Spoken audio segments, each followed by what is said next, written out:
What's going on, fellow A-plussers? It is I, your host, as always, Adam Perez, certainly coming through once again with a brand new episode of A-Plus Hero Report, your weekly stop for your Marvel, DC, television, and movie news, streaming live over on our Facebook page, along with our main page and our YouTube page. So thank you very much, guys, for certainly joining us here today. I know we took a little bit of a hiatus last week, but we are, in fact, back, guys, with another brand new episode to go ahead and get into for you guys. The reason why we didn't have a new show last week, me and my girlfriend actually gave birth to our brand new son in baby Noah.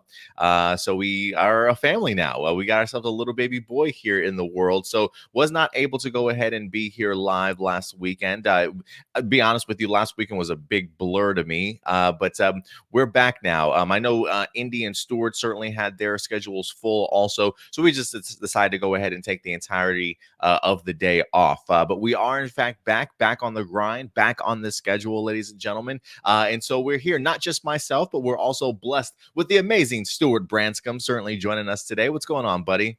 Yeah, not too much. Yeah, no, it was funny because I think last weekend all three of us had something that we had to do, so like none of us would have been able to make it. Yeah, man, it was a very crazy weekend to certainly say the least. But yeah, I'm glad we're back. Congratulations, dude. Oh, thank you, man. Thank you. Yeah, I was super excited, super nervous, super terrified. But yeah, it's crazy that thinking about it, last Wednesday, well, not this Wednesday, but the previous Wednesday, we went in for a regular checkup for her to do her sonogram and get some lab work. And then literally 5 days later, they're like, oh, you're about to have a baby boy. And next thing you know, Sunday, he's planted right in our hands. So it was pretty crazy how quickly everything really turned around, especially considering that we weren't expecting him until December 22nd. So here rather early. And right now he's still in the NICU where they take care of like premature babies and things like that. He's probably going to be in there probably another month or so, maybe 3 or 4 weeks. So we'll see. Hopefully he continues to improve. He continues to get stronger and things like that. But yeah, he's here, man. And I still feels very surreal kind of wrapping my head around it, to be quite honest with you. So I've entered the realm of fatherhood, Stuart. I can't believe I'm even saying that, man. Congrats, dude. So the moment he's able to say his first words, he's going to be on the show, right? You're going to have him as our co-host? Oh yeah, he'll be a co-host. Yeah, he'll maybe in his high chair or something, maybe a couple I was gonna say maybe a couple words, but it may be more like a couple sounds, if he likes something or not. So we'll see how it goes. But guys, thank you very much for certainly being here, back on the grind for you guys. And we've got ourselves 6 topics that we're going to be breaking down for you guys, all the hottest topics that dropped this week in the world of Marvel, DC, television, and movie news. We're going to be bringing that to you. We might have a couple honorable mentions, but as we usually do before we go into this week's episode. Stuart, by any chance, do you have any honorable mentions this week? I just want to make sure this isn't a topic, and I don't think it is. Okay, so yes, I do have a honorable mention, and it goes to the Flash Armageddon. There have been a few interviews that have come out recently. A lot of them really hyping up the crossover, and Grant talking about how there are some moments between him and Black Lightning that are actually going to get really deep, which got me excited because I think you were saying this too. Like for me, like one of my favorite things in Crisis was that brief moment that we had Flash and Black Lightning together, because like that brief moment of screen time, it felt like they had like really good chemistry. So I look forward to seeing like that expand now that we have at least I think 2 episodes with him in the Flash. So I look forward to seeing that getting expanded on. And according to Grant Gustin, it gets deep. So yeah. And then the crossover begins this weekend or this week, right? Is that when it returns? Okay. I think it starts Wednesday, if I'm not mistaken. Oh, okay. I wasn't sure if it was Tuesday or Wednesday. I know they've been moving around a lot of the CW shows, but yeah, that's exciting, man. First off, I can't wait for the Flash Armageddon. Even though I didn't watch last season, I probably will do my best to try and watch at least these first 5 episodes of the season for sure, because I do want to follow up with a lot of these characters, Mia Smoke and especially Black Lightning themselves. And I do believe I read that article also, and you're right. the one thing, especially out of Crisis, that I really appreciated and wish that we had more of was not only more screen time for Cress Williams as Black Lightning, but more interactions between him and the Flash. And so the fact that we're going to be able to get that, I'm really looking forward to this. Not to say there was a missed opportunity in Crisis, but I definitely felt like we probably should have gotten a lot more. So the fact that we're going to get the opportunity to have these two characters explored even more in this crossover, I'm excited for it, man. I think this is Armageddon should hopefully turn out really well. What's your expectations for it, man? Do you have the high hopes for it or what? I think it looks like it's going to be a fun event. So even if I think it's so. not like as huge as other crossovers, at the very least, I think it'll work on its own. Like you just got to not look at it as a full on crossover. You got to look Mhm. at it as this is part of a crossover. We're specifically looking at the Flash's episode of the crossover, and that episode is expanded into 5 episodes. And I do appreciate Yeah. that. I actually kind of dig the idea that we are sticking to just simply one show, and having all the other actors come to that show to do the little mini crossover event that we have. So hopefully, if anything, maybe there'll be some continuity that will definitely stick through it, and of course, keeping the tone and the vibe and everything like that the same throughout the entirety of the crossover event. So it should be fun. I mean, because I would think the idea of like we've had in the past, jumping to different television series and different shows. I'm sure when you've got different showrunners, it's always maybe like a different feel to it. But I'm really expecting it to go over well. So if Yeah. you are excited, guys, Flash Armageddon crossover begins this week. Let's see here. Other honorable mentions for you guys. If you didn't know, Shang-Chi is now officially available over on Disney Plus. You guys can definitely go ahead and check it out if you want to. It's no longer behind like a paywall. As long as you're a subscriber to Disney Plus, you get the opportunity to go ahead and check out Shang-Chi again. If you have, especially if you haven't checked it out in movie theaters. So it does say that it is IMAX enhanced, that it even on Disney Plus, if you're watching it on your television, that there's an expanded aspect ratio added to it also. So maybe it's a little bit of a different experience. Have you had the opportunity to check it out again, Stuart, since it's been on Disney Plus? I think it just dropped It's this Friday. It's hilarious that you asked that because yes, I literally just finished watching it again last night.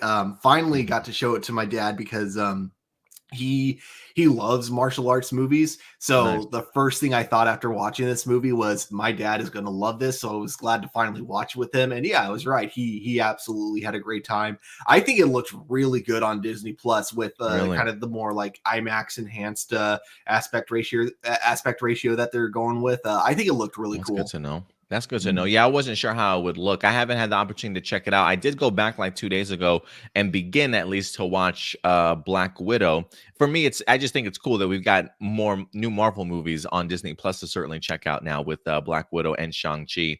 So some great replay value to certainly say the least. But if you guys have not had the opportunity to check out Shang-Chi, again, if you are a subscriber on Disney Plus, it is available to you. And then also, Stuart, earlier on this week, we did get ourselves a brand new poster, an official poster here for Spider-Man No Way Home. Get an opportunity to see some of the villains teased also in here. Clearly, you got Dr. Octopus in the far back. You can see a little speck of him, of the Green Goblin on his glider. We've got the electricity, and I'm assuming that's like a sandstorm for Sandman back there, Stuart. Is that what you're getting at also? Yeah, that was my assumption. And then people have been pointing out you look in the very bottom left corner and you squint your eyes. It looks very much like a hell dimension type thing. So people are jokingly saying, Oh "What if God, Mephisto's in this Mephisto? too?" No, God. I mean, I get what you're saying now that I look at it. I didn't even consider that in the far left, bottom left-hand corner. Yeah, those look like two beady, glowing eyes. I don't know, man. If You Mephisto, got to squint though. yeah, of all the things, like of all the series and movies for Mephisto to pop up in, right? I mean, I feel like we've been on this train since WandaVision, right? Like, did we try and find Mephisto and Falcon and the Winter Soldier also? Like, yeah, man, it continues. Mephisto hopefully eventually will pop up. We'll see if that happens in No Way Home. But yeah, we did get ourselves a brand new poster, and hopefully that means that a trailer will be here relatively soon. I feel like usually when they drop a poster, usually that same day we get ourselves a trailer, but we haven't gotten one as of yet. Do you expect one to be dropping rather soon here, Stuart? Do you know? I've been hearing November 16th, but I'm also not going to get my hopes too high up. But it'll be Hmm. cool if it does. Yeah. So I guess I yeah. can kind of see that. I feel like this poster might have dropped on Monday. So the fact that they might maybe waited another week to drop the trailer itself, we'll see. I know a lot of people are definitely excited for it. What movie didn't they just go ahead and um like bomb movie reviews because people were pissed off that they hadn't gotten themselves a Spider-Man trailer yet? I thought they just did it for a new movie somewhere, I like wouldn't on doubt Rotten if people did Tomatoes that or with Eternals. I mean, I yeah, feel like maybe that would like make the most sense that people would be mad at because that's a Marvel movie. I think it makes sense that they want to wait because they have because Sony's got a big movie coming out next weekend, and I think that's what they want to save the trailer for is mm, Ghostbusters Afterlife. mm, Um, you could be I onto think something there. yeah, I think too many people are trying to look at the marketing for Spider-Man like it's Marvel's decision, but like Mm. and I'm sure the secrecy is all Marvel. I'm sure they're the ones trying to tell Sony, "Hey, we can't spoil this movie. We got to, make sure that a lot of this is kept under, just, we got to keep it secret." And I think that Sony's been going along with that for the most part, but like a lot of the decisions in terms of dropping trailers and that kind of stuff, I feel like that's when they're like, yeah, no, we're not going to do that along Marvel movies. We're going to do that along our movies. We want people to watch our movies in theaters. We want people to get excited about Spider-Man, which is our movie, while watching one of our other movies. Yeah, and you know what? I also think we've kind of gotten past the day and the time period where they used to release movies super early. I always felt, or like trailers for movies like a year in advance before we Oh would yeah. actually get the film itself, right? And we would be all sitting around waiting for that teaser trailer or the official trailer to wind up dropping. But we would get all these teasers like a good year in advance, sort of thing. So I do wonder if times are just simply changing now, where especially when you got a movie as big as this for No Way Home, I get the idea of maybe wanting to kind of hold off on a trailer just because maybe there's just so many teases and reveals in this particular movie that you really want to hold off on it for as long as you possibly can. So in regards to that, I kind of get it. I kind of Hmm. understand why they're doing it this particular way, but I also understand the fans' frustration, especially when I feel like we've been spoiled over the years of getting stuff so incredibly early sometimes. That and the fact that I feel like the main thing that stopped trailers from being released a year and a half in advance is Alien 3. I don't know if you ever saw the teaser for that, but the teaser for Alien 3 came out before they even had a script, and they advertised it Mm, as now the aliens are coming to Earth. And when you mm. watch the movie, that's not at all what the plot was. Yeah, not at all. So yeah, it should be rather interesting to see when this particular trailer itself is going to drop, but it should be here relatively soon, guys. So certainly don't worry. All right, I think other than that, I think that's all the honorable mentions that I certainly have for today. Any other ones, Stuart, by any chance? Are you good right now? No, I think just the Armageddon one for me. All right, awesome, awesome. Quick shout out also to Datilla in here for certainly joining us today. I really appreciate you certainly coming through. She says, I'm excited for No Way Home. As am I, Datilla. I cannot wait for this particular movie. There's just so many things that I would really love to see that I don't even know as if it's even going to be in this movie. And I really just wanted, I think for me, I don't want to say the ending is really what I'm looking forward to, but I really want to see where this leaves Tom Holland's Spider-Man in regards to the MCU, and maybe giving us hints as to what we can expect from him maybe going forward. So I'm really looking forward to this. Let me see. And Marcelino says trailers today show spoilers all the time now. Yeah, I do wonder if the art of constructing a trailer has maybe been lost from time to time. But they definitely want to try and get you hyped, right, and get you hooked in on something. So maybe they'll show you a little something you probably would like to see in the movies first, but it's enough to maybe just kind of draw you in. But yeah, I do feel like sometimes some trailers can be maybe 15 seconds a little bit too long, showing that extra clip that shouldn't necessarily be in there. But yeah, I'm just looking forward to it. What I think that kind of comes down to is just with editing being so much easier to do nowadays than it was before, it's so much easier to use a lot more footage from a movie into a trailer. So, before back in the day, trailers were just, they would show long extended clips before cutting to another. And by long, I mean like 5 or 6 seconds, which is long for a trailer. And then you would just have a voiceover explaining the plot. So I think now, just because editing is really easy to do and a lot of people have like unique things that they do to make anything look exciting. Like nowadays, you can make any really bad movie look good through just good editing when you're trying to make a trailer. And I think because of that, people have so much fun with it and they want to use as much as they can to really hype people up. But yeah, every once in a while, like I think Terminator Salvation, or no, sorry, Genesis was like kind of the biggest example where every once in a while you show too much and then there's like no reason to even watch the film at that point. Yeah, no, I definitely agree. And some people aren't even aware too. I think maybe for those of you who aren't aware, some production companies will actually hire like actual trailer companies that actually put together trailers to go ahead and put this stuff out. It's not necessarily like the directors and things like that that sit in the editing booth and put these trailers together for them. They usually have a separate entity that puts it together all the time. So sometimes these the directors or the big writers, whoever's helming the project itself, don't necessarily get the say as to what's in a trailer or what's not sometimes. So sometimes that's certainly out of their hands. Datilla does say that they sold me No Way Home with that one trailer. Yeah, who knows? Maybe maybe we don't even necessarily need another trailer, right? Like I feel like for me, I would agree with Datilla. For me, the trailer that we did get certainly sufficed and works okay for me. The second trailer, I can see that maybe giving a little bit too much away, or maybe I don't mind going into this movie blind. So the first trailer probably was enough for me, but I know some people definitely want more. First trailer to me was perfect.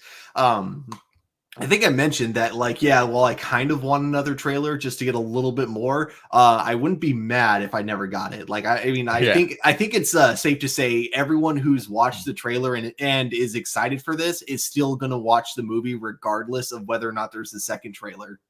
I was all the photos that we've been getting is just of Spider-Man on that damn bridge with the Doc Ock stuff, and I remember seeing like memes of like this is going to be the whole movie of Spider-Man on this damn bridge, the whole movie.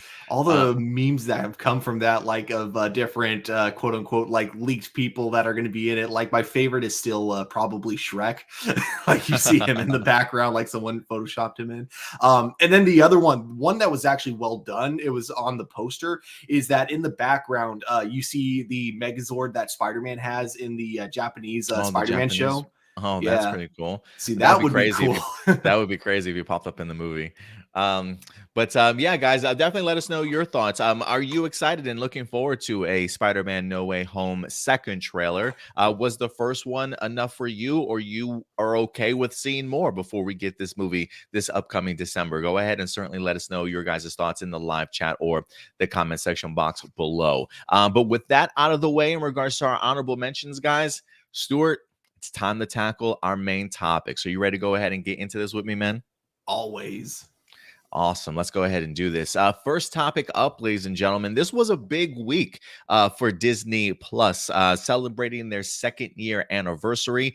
Disney Plus had what they call a Disney Plus Day 2021, where they highlighted a ton of upcoming content that we can definitely be looking forward to when it comes to Disney, Pixar, all their companies and franchises and things like that, looking into the future to hopefully continue to grow their subscriber base here. And so for today, what we're going to be talking about is we're going to be highlighting a lot of the Marvel and Star Wars content that actually came out of that particular day, and some of the announcements as well. I felt like, again, if you're a big Disney Plus fan, there's certainly a lot to definitely get excited about. And if you're a big Marvel and Star Wars fan, there's definitely plenty for us to certainly dive into here today, to certainly say the least. So, Stuart, let me ask you, I know we got a ton of Marvel stuff.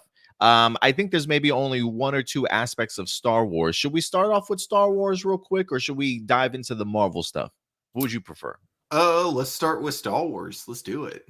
Let's start off with Star Wars. First and foremost, guys, if you are a Disney Plus subscriber on Disney Plus right now, for you Star Wars fans, there is a short little documentary, a little special called Under the Helmet, I believe it's called. A little bit of a biography on Boba Fett himself. So if you guys are interested in checking that out, please do. Talks all about Jeremy Bullock being underneath the costume, how popular Boba's become over the years, and just a short amount of scenes that he's had in the Star Wars original trilogy, and just showcasing just how big this character has certainly become over its time, along with his reemergence in the current Mandalorian movie. And honestly, Stuart, if you check out the documentary there, or the little special that they have, it does feel like there's a little bit of a teaser trailer towards the end of it to kind of get you hyped for the upcoming Book of Boba Fett that's going to be dropping on Disney Plus this upcoming December. So definitely go ahead and check it out on Disney Plus if you can. It's under their specials category, but there is one that gives you great insight into Boba and a look at its upcoming series that we certainly have to look forward to. But Stuart, when it comes to Star Wars, I was here for the Obi-Wan Kenobi stuff, man. They officially went ahead and released ourselves a sizzle reel. We didn't get ourselves an actual official trailer, which I think a lot of us were certainly looking forward to, but we did get ourselves at least a little bit of a sizzle reel, hearing not only Deborah Chow, the showrunner for the limited series, but also Ewan McGregor talk about the idea of certainly him returning. They also went ahead and showcased to us some concept art that we have never had the opportunity to certainly see, getting the opportunity to see Ewan McGregor as an older Obi-Wan Kenobi here clearly over on Tatooine. They had some great underworld and Coruscant concept arts also. And then, of course, Stuart, they also showcased to us a second battle that we seemingly are going to be getting between Obi-Wan and Darth Vader at some particular point in time. And the sizzle reel even showcased Ewan McGregor training with his lightsaber once again, talking about his excitement to be working with Hayden Christensen, who's going to be returning also as Darth Vader. It looks like these two characters are definitely going to be getting a chance to take their swing at each other one more time, leading into A New Hope at some point in time. So, we got this. It was maybe only about maybe a minute long or so, but it was certainly well worth the wait to certainly see Ewan McGregor talk highly about his return to Star Wars. And the Obi-Wan Kenobi series eventually did showcase to us its brand new logo, very sand inspired, and not many people like sand, Stuart. I don't know if you've heard that, but yes. So yeah, Ewan McGregor has returned for Obi-Wan Kenobi. Stuart, how excited are you, man, for getting some of the glimpses of the concept art and what we could potentially be getting out of this? Dude, absolutely 110% excited for almost everything about this. One thing, yeah, this actually caught me off guard a lot. Like, I didn't expect a confrontation between Obi-Wan and Darth Vader, but I think the whole thing is that, like, I guess they're not too afraid of, like, it wouldn't break continuity, but it would definitely kind of change a little bit of the way you look at Episode 4. I feel like going forward, because when you watch Episode 4 after watching Episode 3, you always kind of assume when Vader was like saying, last time we fought, you were the master and I was but a learner, or something like that. We always assume that they're talking about that fight from Episode 3. So it's going to be kind of interesting to see that this would have to be the fight that they're referring to. So it'll be kind of cool to see like a different layer of context to Episode 4. So I think watching Episode 4 after this show would be like a really fun activity to do. I might actually do that, like have like my own little trilogy. Like before this show comes out, I'll rewatch Episode 3, then the Obi-Wan series, and then Episode 4. Everything about this looks exciting. I would suggest throwing in Rogue One too. I know Vader only Yeah. pops up in a couple of sequences there, but I feel like to get his full story of Vader's journey through all this into New Hope, you got to throw on Rogue One also, man. Yeah, definitely.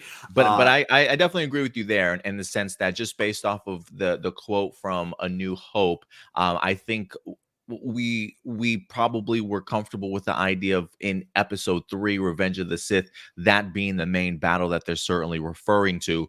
But clearly, there's clearly a second battle that winds up taking place between these two. So for me, it'll be interesting to see like what the momentum is leading up to that confrontation, and just really where both characters are certainly at in their life.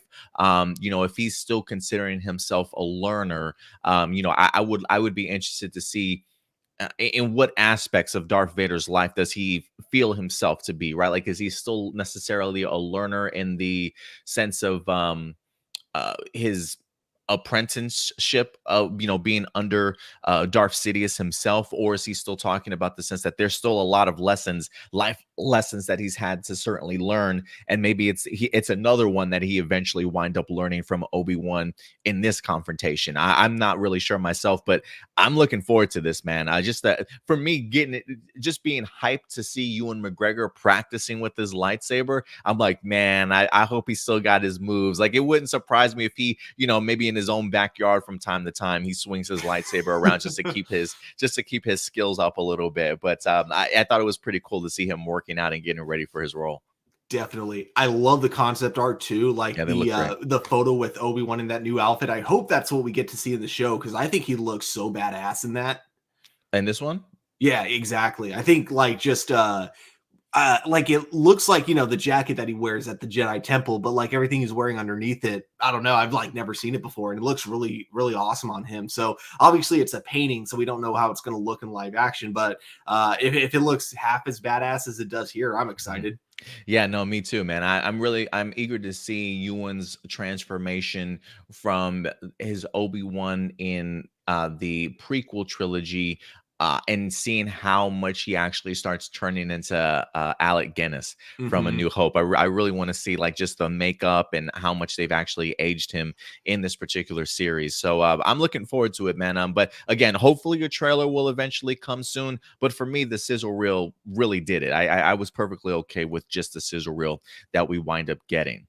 But so we didn't get too much Star Wars stuff. Again, check out the Boba Fett special over on Disney Plus whenever you get the chance. There is also another one for Obi-Wan that will highlight at least the little sizzle reel that we wind up getting. But for me, Stuart, I think the moneymaker of this day was for Marvel fans that were kind of looking forward to see maybe some official confirmations of what we're going to be getting in the future, along with some upcoming teases that I don't necessarily think we were expecting to definitely get, as we wind up getting ourselves a brand new look and tease at Hawkeye.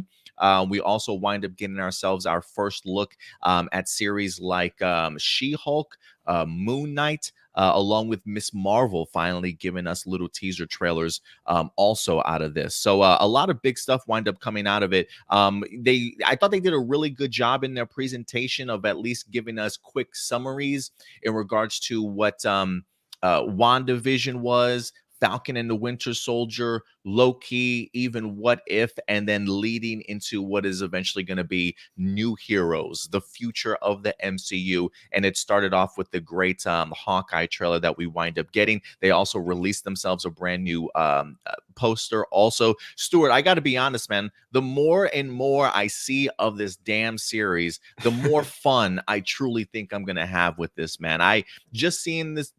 First off, did you get the opportunity to check out this like 15-minute special that they had over on Disney Plus?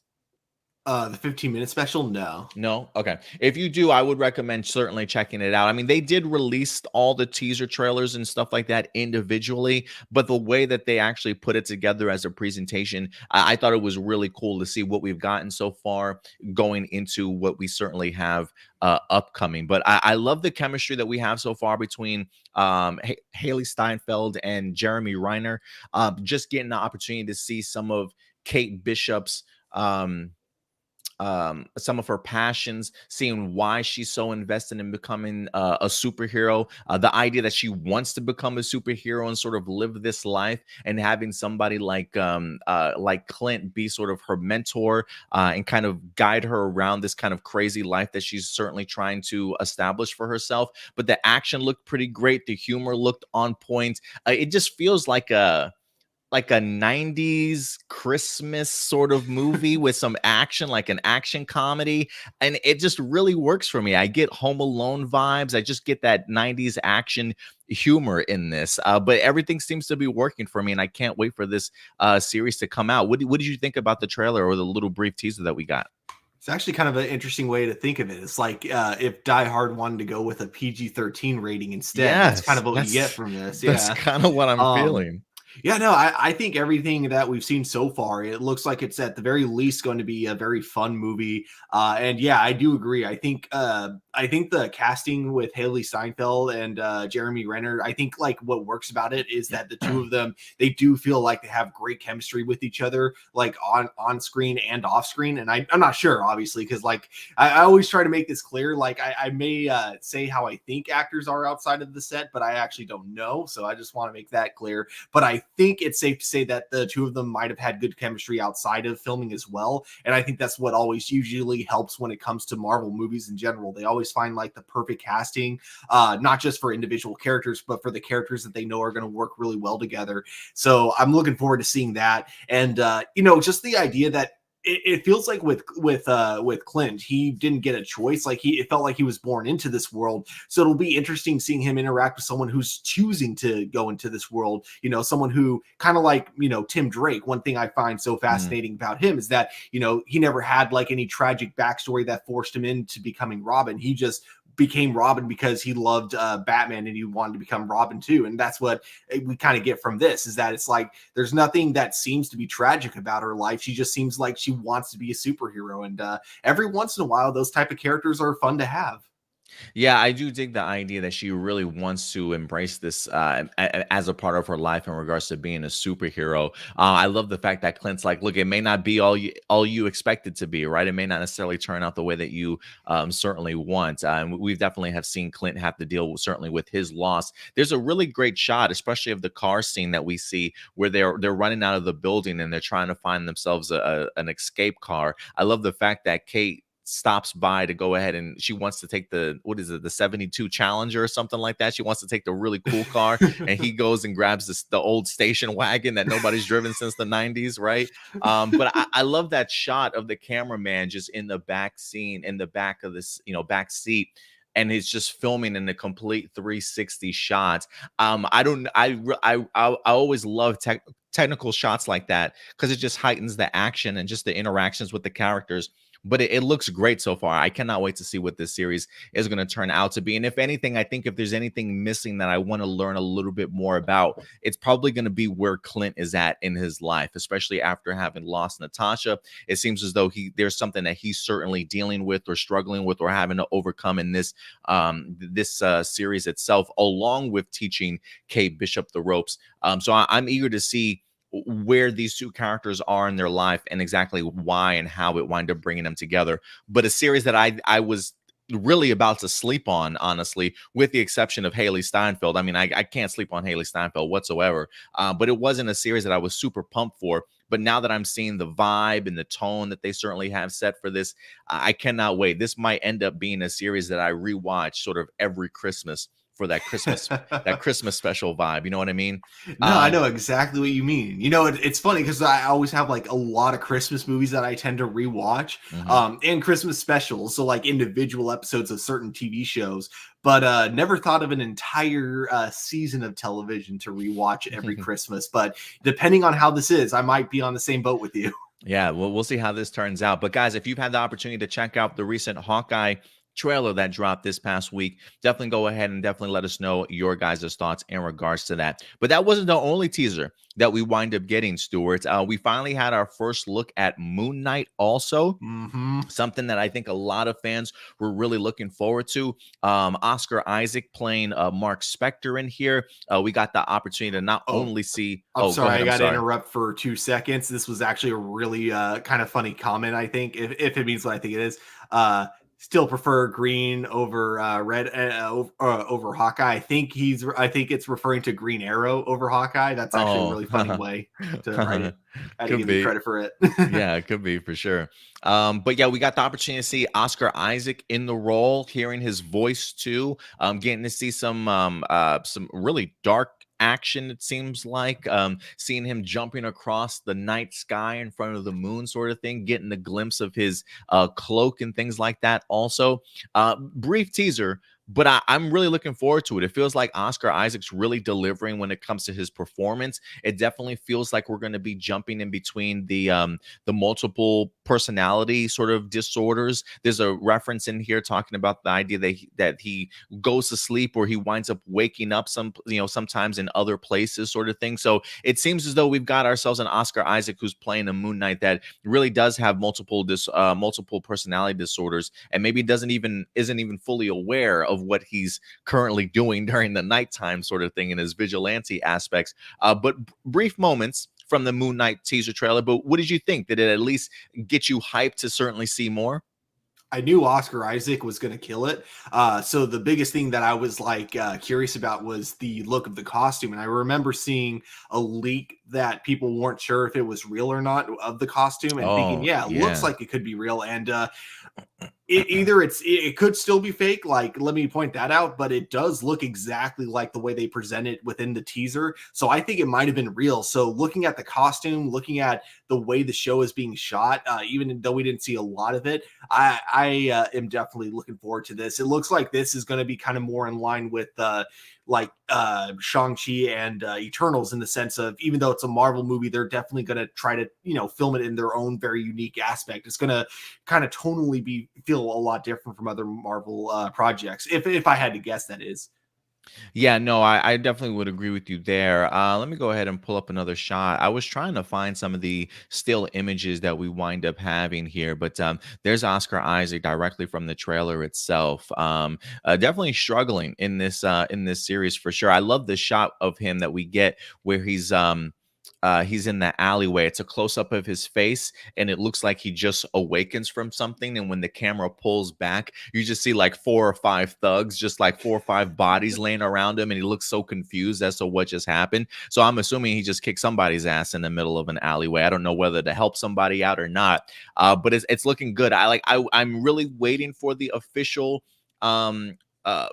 look at his costume, but the cape alone in the bathroom shot of him just pummeling somebody was enough to definitely get me hyped. So I'm really ready for this. I'm hoping we get ourselves a full trailer sooner rather than later.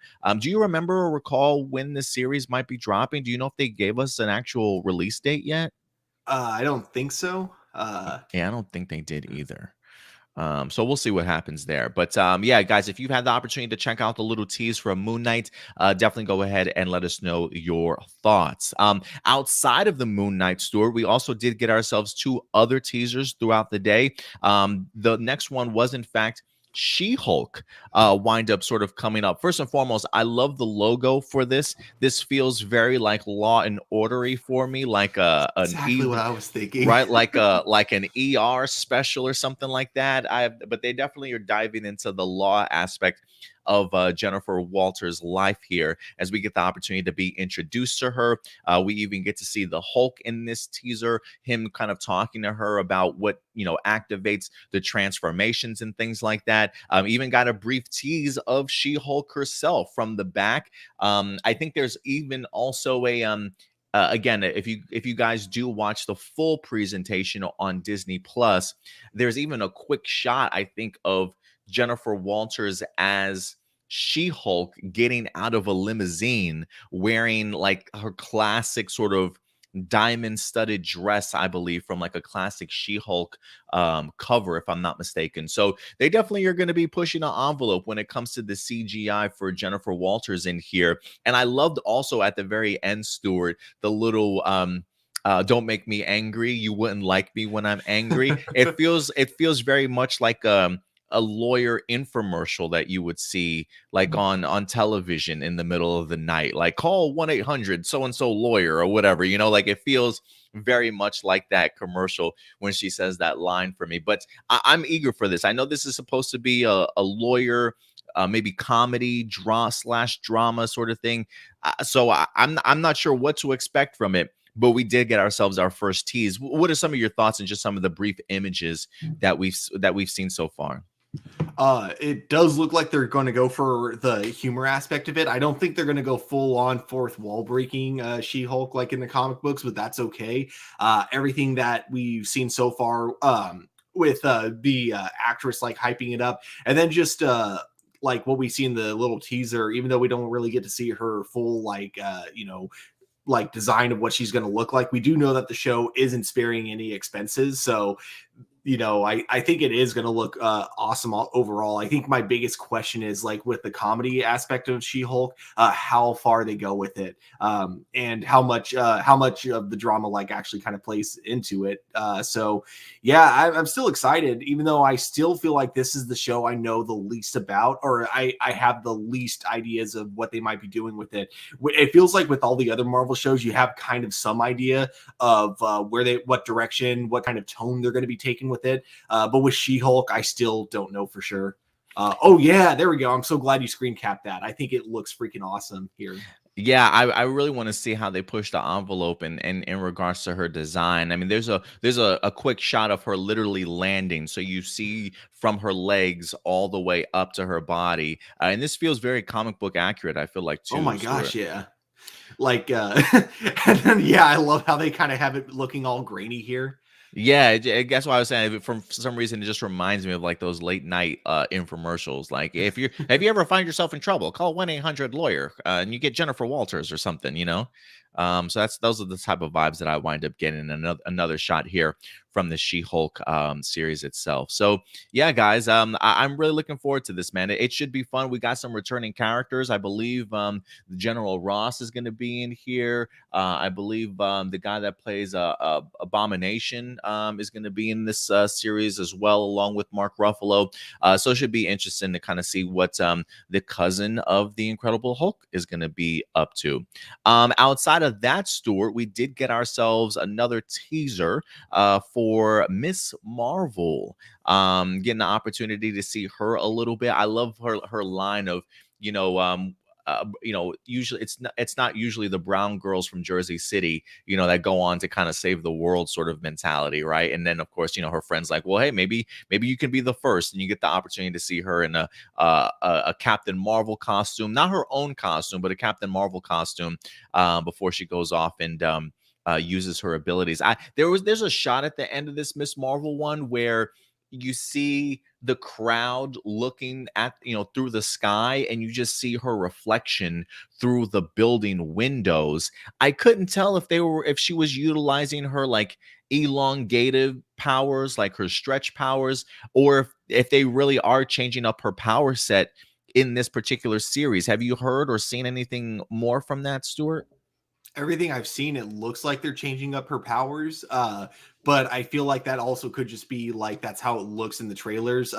And like probably what's actually going on behind the scenes is that they're still working on the CG, and so they want to wait until they have it all perfected before showing it off. That would be my guess, anyways. I get what you're saying. I get what you're saying. Yeah, that could certainly be a possibility also. But what did you think about the brief little teaser that we wind up getting? Oh, I like it. It gives me major Stargirl vibes for sure. Except for here, I Mm. think they're actually going to be. I think they're even younger, if I'm not mistaken. Like it looks like they're either late middle school or early high school, like freshman year high school. So it'll be cool, just kind of like because I don't think this is something we kind of got it with Spider-Man, but even then with Spider-Man, he's always teaming up with the adults. So this will be kind of the first time we have a full like team of just kids as superheroes. Well, I mean like one superhero in particular, but it looks like she's going to have her supporting cast, of course. Mhm. So it'll be kind of cool to see this side of the Marvel universe, which I don't think we've ever seen before. And I absolutely love the fact that she's a fan of superheroes. So like we have her dressing up as Captain Marvel. I think that's really amazing. So yeah, I am really hyped for this. And like I said, major Stargirl vibes, which I love Stargirl. So I think this show is definitely gonna be something very unique. Yeah, I didn't even think about that in regards to when you point out Stargirl here.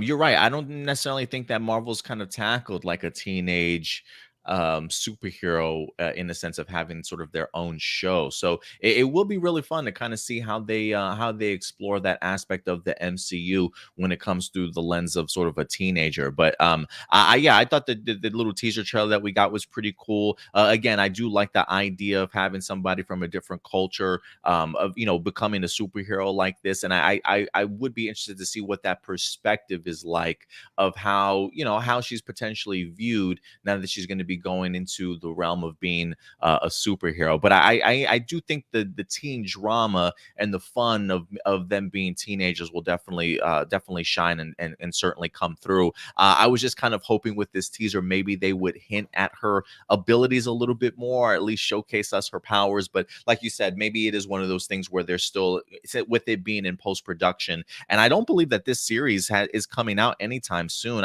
It was initially supposed to be, I think, the first series for 2022, but they just recently pushed this back to like the fourth quarter of next year. So Wait, probably like, really? yeah, I want to say that they moved this to like July or even September of next year. Let me see, Miss Marvel I didn't know that. I release date. The last time I had heard about it, I thought it was supposed to be coming out in December. Yeah, that's what I thought too. But yeah, it says it's scheduled to premiere in mid 2022 now, and will consist of 6 episodes. So yeah, they just recently pushed it back. So a Ah, little bit of a okay. bummer. Yeah, a little bit of a Yeah. bummer. It says Marvel confirms Miss Marvel's release date. And it says, yeah, it's going to debut in the company's fourth quarter, which might be around June or July, or maybe a little bit after that. So, yeah, man, a little bit bummed because I was really hoping that this would drop sooner rather than later, unfortunately. Hmm.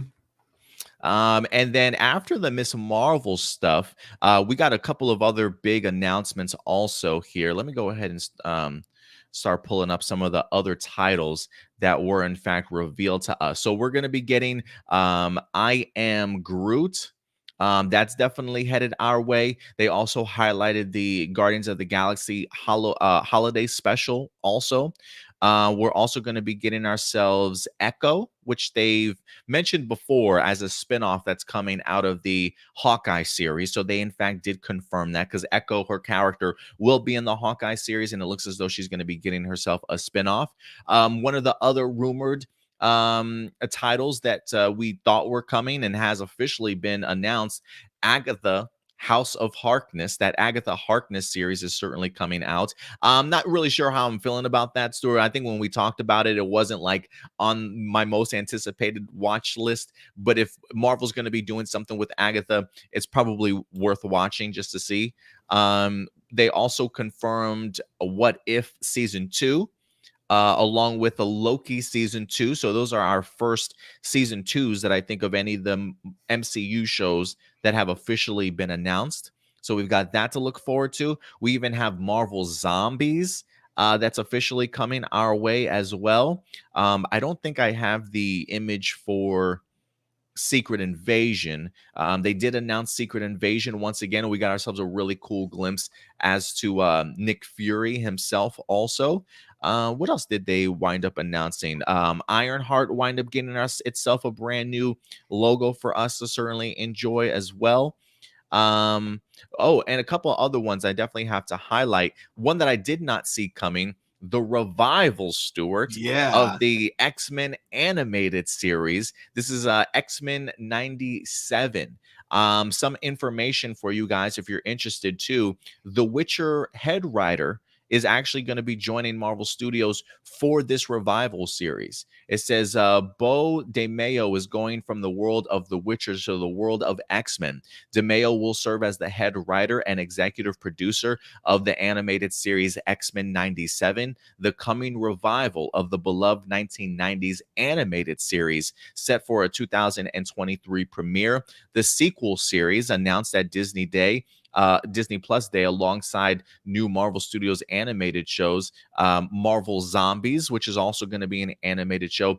This continues the story of the 90s X-Men cartoon, which ran from 1992 to 1997. So we are getting ourselves, the animated series is in fact returning. I'm kind of curious if we're going to be getting the same stylized art style or if they're going to be switching it up. That I'm not too sure about. But this gives me every reason to have to go back and revisit X-Men once again, Stuart. How pumped are you Yeah. for this, man? Extremely. Okay, so looking at the original X-Men 97 cartoon that they're reviving, it holds up in a lot of aspects. But one thing that becomes a lot more noticeable when you're an adult is just because of how detailed the animation is, there's not a lot they're able to do with it. So a lot of times characters are very stiff, especially in the very last season. It gets the animation in the last season especially gets really bad at times. Mm. So I look forward to, I'm hoping they keep the art style, which I know is still going to be challenging even nowadays with animation being a lot easier and with Marvel having a lot more money. I still get that, like, that art style is very challenging to pull off, but I really hope they keep it. But we get to see it with a more modern technology, so we can see it with more fluid animation. Mm. Because yeah, it was great, because to me, I think the 90s X-Men is the perfect segue if you're ever trying to get into comic books. That was what it was one of the shows that I definitely would got agree. me into comic books at the day. Sorry, got me into comic books at the time, because one of the things I loved about it is that if I was ever reading an X-Men comic book, if they were ever referencing some very specific event, most of the time, even if I hadn't read that comic where that event happened, I would know what they were talking about, because it was such a comic book accurate show in terms of not just art style, but story as well. It felt like the only times they really changed things from the comics was when things got too dark in the comic books. And obviously, Fox Kids isn't going to let them, like, kill off certain characters the way they do in the comic books or anything like that. So it was just such a fun show, and I'm really looking forward to it coming back. Definitely. Yeah, I was a big fan of X-Men comics back in the day. At least I think my first X-Men comic I really dived into was Jim Lee's X-Men from back in the early '90s, which it might have those comics might have actually inspired the idea of this particular X-Men series run with a lot of the same costume designs and things like that. But I would agree with you that the idea of this series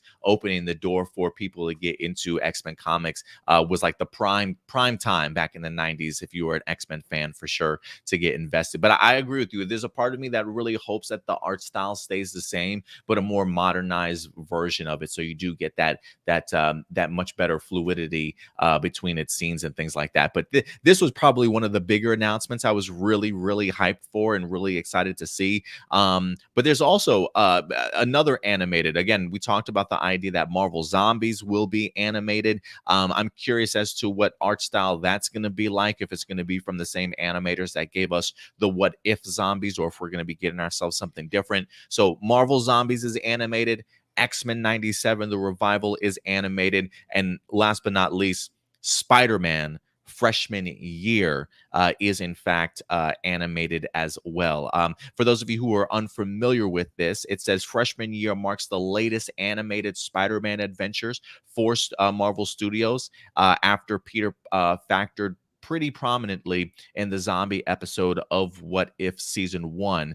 He says, well, we can't talk too much about what may or may not be happening. Oh, well, hold on a second. Let me see. Does it give me an insight as to what this is? Hold on.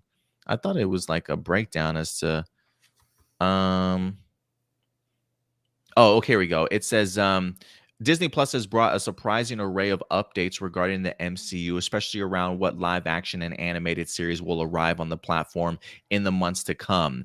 Marvel Studios announced a brand new venture, an animated series titled Spider-Man Freshman Year.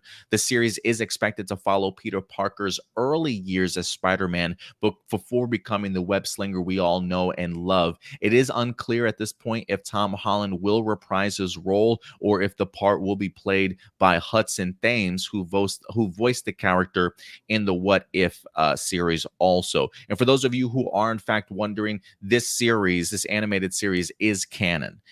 So this is going to be taking place, I would assume, Stuart, before we get introduced to him in Civil War, before that confrontation between him and Tony Stark. So I am getting very much like Batman Year One vibes, but Spider-Man Year One vibes in this. So I'm kind of hoping that with this being an animated series, maybe we get to see his more classic homemade costume kind of come to the forefront and shine through this. I'm kind of really pumped and looking forward to this, Stuart. How about you, though? 110% the same. There was a lot of his backstory that we still don't fully know, because we know that Uncle Ben did die, but we still don't know how it happened in the comic, or how it happened if it's the same way in the comics. Because I remember. Oh, you're muted. We're definitely gonna get an Uncle Ben Yeah. death for sure. But like my big question, because I remember I heard a quote from Kevin Feige, and I don't know if this is going to hold up, because a lot of times writers and producers tend to change their minds over time. But Kevin Feige was kind of saying that when they came up with Spider-Man, their headcanon for it was that Uncle Ben died during the events of Avengers 1. So I'm wondering if they're going to stick with that, like if we're going to get a Interesting. flashback to where he was during the events of the first Avengers movie. Oh, that would be pretty cool. I would be completely on board with that. Switch it up a little bit from the classic mugging and being shot sort of thing. I would be really interested to see how they pull that off. But yeah, guys, Spider-Man freshman year has officially been announced. I don't believe that they gave us a release date as to when to certainly expect it. But again, it will be MCU canon, and it will be focusing on Spider-Man's early years. So yeah, Stuart, a ton of stuff wind up coming out. I guess for me, if there's anything that wind up coming out of the Disney Plus day, some of the announcements that we got, was there anything in particular that really jumped out to you, like your biggest announcement that we got? I think the one that I'm most hyped for with all of Disney Plus, definitely Obi-Wan.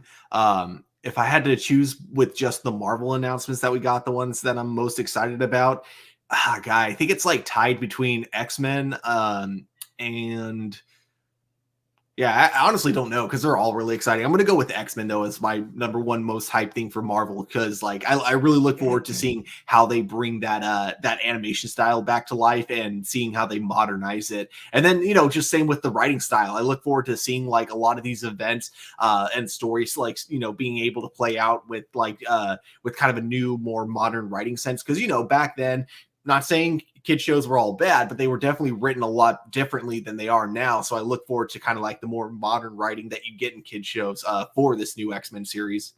Yeah, I'm really looking forward to too. I would agree with you. Obi-Wan definitely stood out to me. X-Men 97 stood out to me also. And I would be lying if I said Hawkeye definitely didn't stand out to me even more. And Moon Knight, just that brief little Mm-hmm. tease of Oscar Isaac was certainly enough for me to get me hyped for what Moon we're going to Knight's be number two getting. for me, definitely. Yeah, it's definitely up there. But guys, listen, we want to know your thoughts. I know, listen, I know we wind up getting ourselves some brief teasers again. She-Hulk, Moon Knight, Miss Marvel, a little bit of a quick tease of just seeing a brand new Nick Fury, if you will, Samuel L. Jackson coming back, just looking badass, like he's been through the ringer at this point in time for Secret Invasion. But I know we also got a bunch of just title releases. I think people were making fun of the announcements, like, oh, we just got a bunch of titles this week.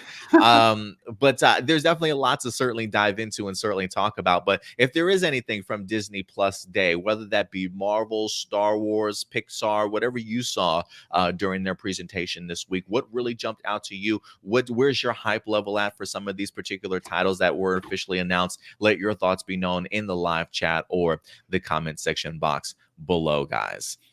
So it should be interesting. Now, let me go ahead and give some other quick shout outs to some people that definitely have joined us. Marcelino Vasquez is in the house. Thank you very much, man, for certainly coming through. We also got the DC fanatic in the house. Thank you very much. Green Arrow sucks. Hawkeye is better. Going back, we got some Arrow fans out there for I sure. love how he says DC fanatic, but then he roots for the Marvel For character. Marvel characters, right? Yeah, I love it. Nathan Moore is in the house. Thank you very much, Nathan, for definitely coming through. Yeah, man, DC wouldn't be very thrilled of that comment that you made, DC fanatic. Be careful, man.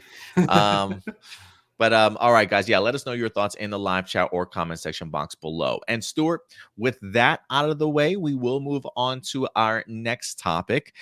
Speaking of Star Wars, since we did get the opportunity to talk a little Star Wars when it came to Disney, the Disney Plus Day. That's like a mouthful for me to say for some reason. Disney Plus Day. I don't know why I'm having such a difficulty with that today. But earlier this week, Stuart, I know we go from the high of Obi-Wan Kenobi and Boba Fett to, unfortunately, the low this week, Stuart. When it comes to Lucasfilm and Disney, things aren't necessarily going so great in regards to their upcoming movie slate that they certainly had planned for us. If you guys recall, maybe sometime last year, they went ahead and put out a huge presentation for upcoming Disney Plus television shows that we're certainly going to be looking forward to when it comes to the Star Wars franchise, but also an upcoming announcement for Star Wars Rogue Squadron, which they announced that Patty Jenkins was going to be helming in regards to directing it. They even put together a great presentation of Patty Jenkins talking about how her father was like a fighter pilot, the idea of coming on board Star Wars and working with the Rogue Squadron and the X-Wings was much more of a passion project for her,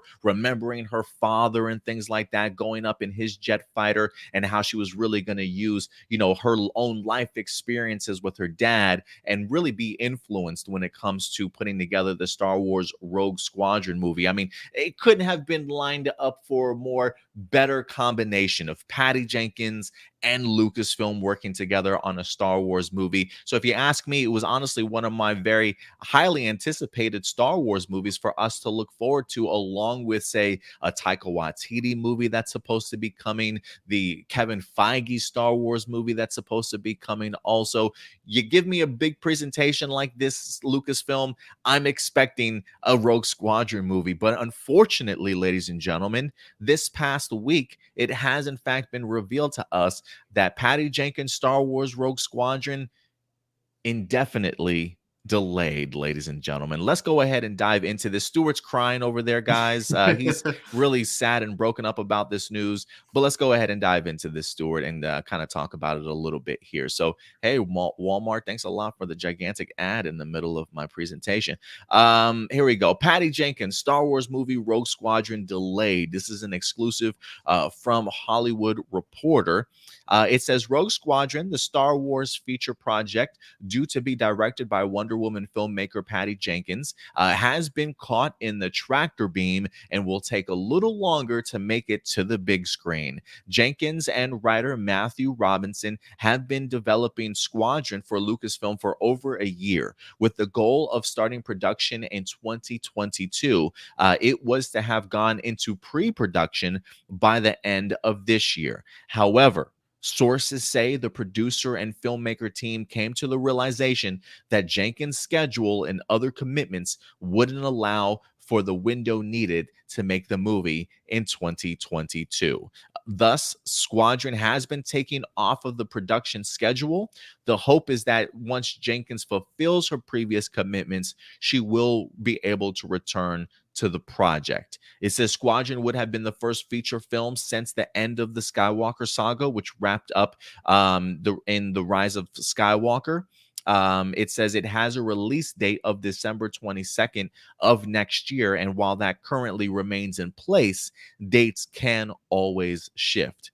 It is unclear what, if any, of Jenkins' commitments were at issue specifically, but she is in development on Wonder Woman 3 for Warner Brothers and a Cleopatra feature for Paramount. Sources say Wonder Woman 3 was initially to have followed Squadron, but that could shift now that the latter is off the table.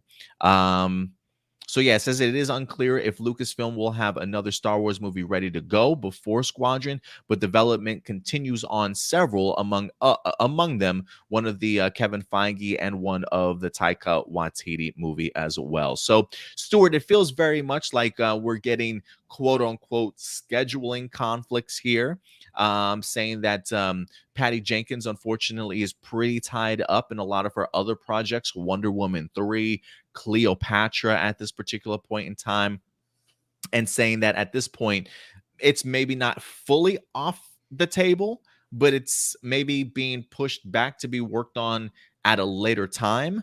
But as of right now, it's really not on the schedule for them to be working on. So it feels as though this kind of project has a little bit dead in the water for right now, but maybe it's something that they wind up revisiting when Patty Jenkins' schedule opens up a bit. So let me throw this over to you first, Stuart. One, are you believing the concept of scheduling conflicts with everything that Patty Jenkins does have on her table? Do you think it's a little bit more of a hiccup or a mix up behind the scene when it comes to Lucasfilm? Because, Stuart, let's be honest, this isn't the first time this shit has happened when it comes to Lucasfilm, right? Something Yeah. tends to always get in their way. What do you think's going on here, Stuart? What are some of your thoughts when you hear this? So I've learned when it comes to Star Wars to just not get your hopes too high up when they announce a project. Wait until they actually like start the production on it before like getting your hopes up of when this project is going to be coming out. Because this definitely isn't the first, nor do I think it's going to be the last project to get delayed or canceled. Which I hope in this case it doesn't get Bummer. canceled, just hopefully just Yeah. delayed. But yeah, I do think for the most part it's true. I think what happened is that when she was working on pre-production, there's usually certain tasks that you have to get done before you can actually start filming it. And my assumption is that she was falling behind on it because of her other commitments. I think she had a lot more on her plate than she realized and thought that she could do all these three projects around the same time. But I think it's because she's been missing deadlines on certain things. Lucasfilm has just kind of decided, it's best to play it safe for now. If she can't make these specific deadlines here, what's to say she's probably not going to be able to make it on set to like actually do her job as a director. I think that's how a lot of these things kind of end up happening. Is like directors take on more tasks than they realize they can handle, and then they kind of get overwhelmed in just pre-production alone, and that's what causes like films to get delayed pretty much, because studios aren't. If studios see that you're struggling in just pre-production, they're not going to like throw you behind the camera and go, okay, direct this movie now. They're going to be like, ooh, maybe we should like either wait for your schedule to clear up or maybe consider another director. So that's what I think is going on behind screens, anyways, or behind set. Yeah, I am pretty fascinated in this because of the fact that I do feel like all of a sudden, and we do have a topic that we're going to talk about next here that kind of falls in line with Wonder Woman, where it feels almost like Wonder Woman 3 is being more fast tracked than maybe it was initially supposed to be.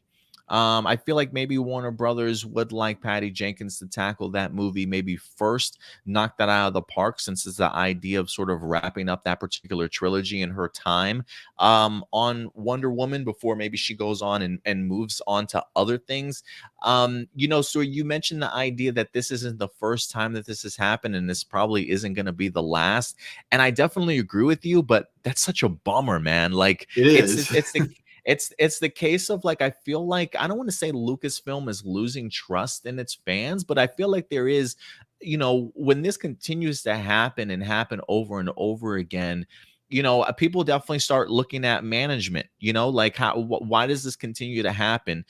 Whether that be, a director falls off and you have to swap somebody else in, a project just doesn't come together and you've got to take it off the schedule. This is one of those things, Stuart, that I will agree with you. Don't announce anything until you have everything together, right? Like, because it baffles my mind in the sense that you didn't know that Patty Jenkins had other projects that she had to work on.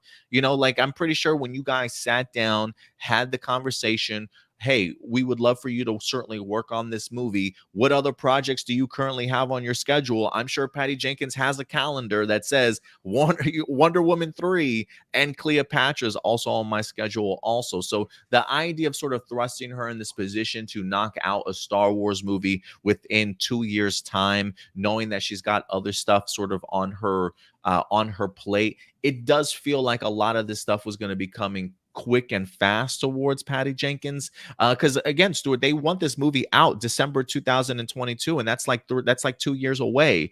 And when it comes to Star Wars, the last thing that I need Lucasfilm to do is to rush into anything Star Wars movie related. Because last time they did that, we saw exactly what the fruits of their labor turned out to be, and it wasn't necessarily the greatest thing. So, listen, for me right now, as much as I want a big Star Wars movie, I can personally wait for one. I think right now, when it comes to Star Wars, television is certainly the way to go. And they've got some great projects all the way through 2022 that I'm so much more looking forward to than any Star Wars movie that we have ahead. I mean, we're talking Book of Boba at the end of this year. We're going to be getting Andor next year. Obi-Wan Kenobi next year, The Mandalorian next year, even before we get into 2023. So I do think that television is the future for Star Wars in regards to the movie that the story that it wants to tell.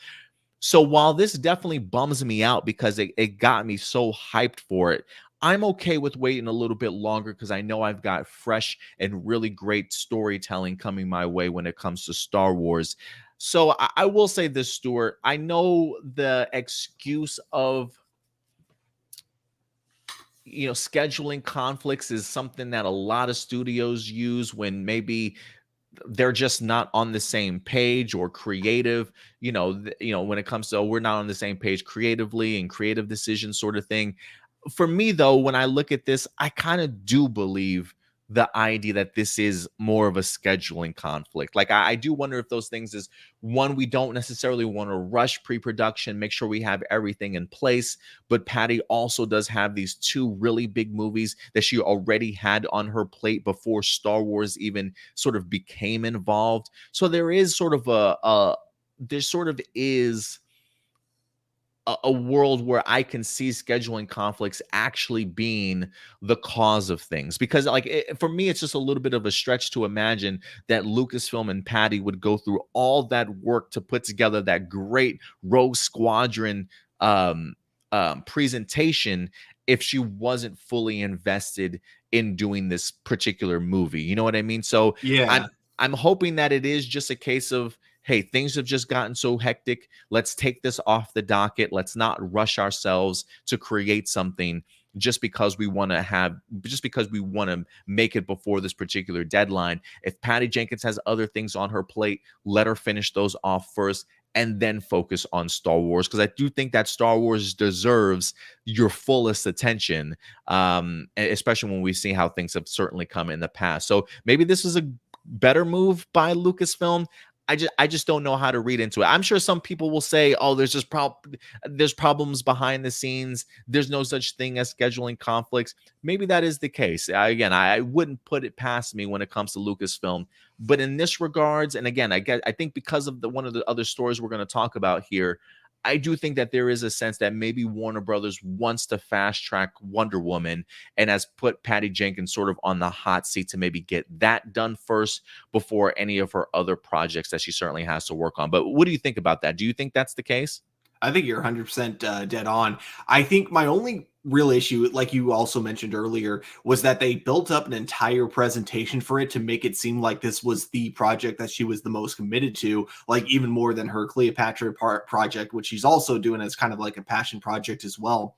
But then, kind of finding out it's being delayed due to her other projects, I think that was a bit of a shock. And had they not announced a release date, had this just been like a deadline article where they were like, hey, Patty has been signed on for a Star Wars movie coming sometime in the near future, I don't think anyone would be upset about this. But I think it's, again, it all just kind of comes down to they had a full presentation for this movie, making it seem like this was her project that she was the most committed to. And then the other ones were kind of like the stuff she was going to be working on in the background. But we find out that's not quite the case at this point. So yeah, I think there might be legitimacy to what you're saying with Warner Brothers. Like, it could be that Warner Brothers wasn't like super worried about Wonder Woman coming out anytime too soon, but now something might have changed behind the scenes. They might have like a new plan for the direction of upcoming DC movies. And so for that direction to work the way they want it to, they might need another Wonder Woman movie in order to have it work out the way they want to do it,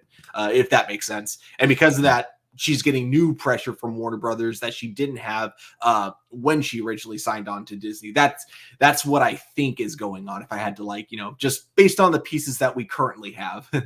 Yeah, no, I definitely agree. And because, again, for me, I mean, even leading up to especially after the announcement and leading up to further announcements, we've seen Patty Jenkins come out talk very highly about the Rogue Squadron movie. She even talked very highly about the writer that's certainly attached and how they're certainly working through the script and stuff. So for me, while this seems delayed for the moment, it is one of those things where I'm kind of okay with it as long as the movie continues to get made. Like if it's Mhm. something that's completely taken off the schedule and it's never revisited, then I'll probably say, yeah, this article was probably bullshit. Like there probably was a lot more than just scheduling conflicts if this concept or this story doesn't come back up to fruition. But I'm hoping that this is a case of, hey, Patty, do the other movies that you need to.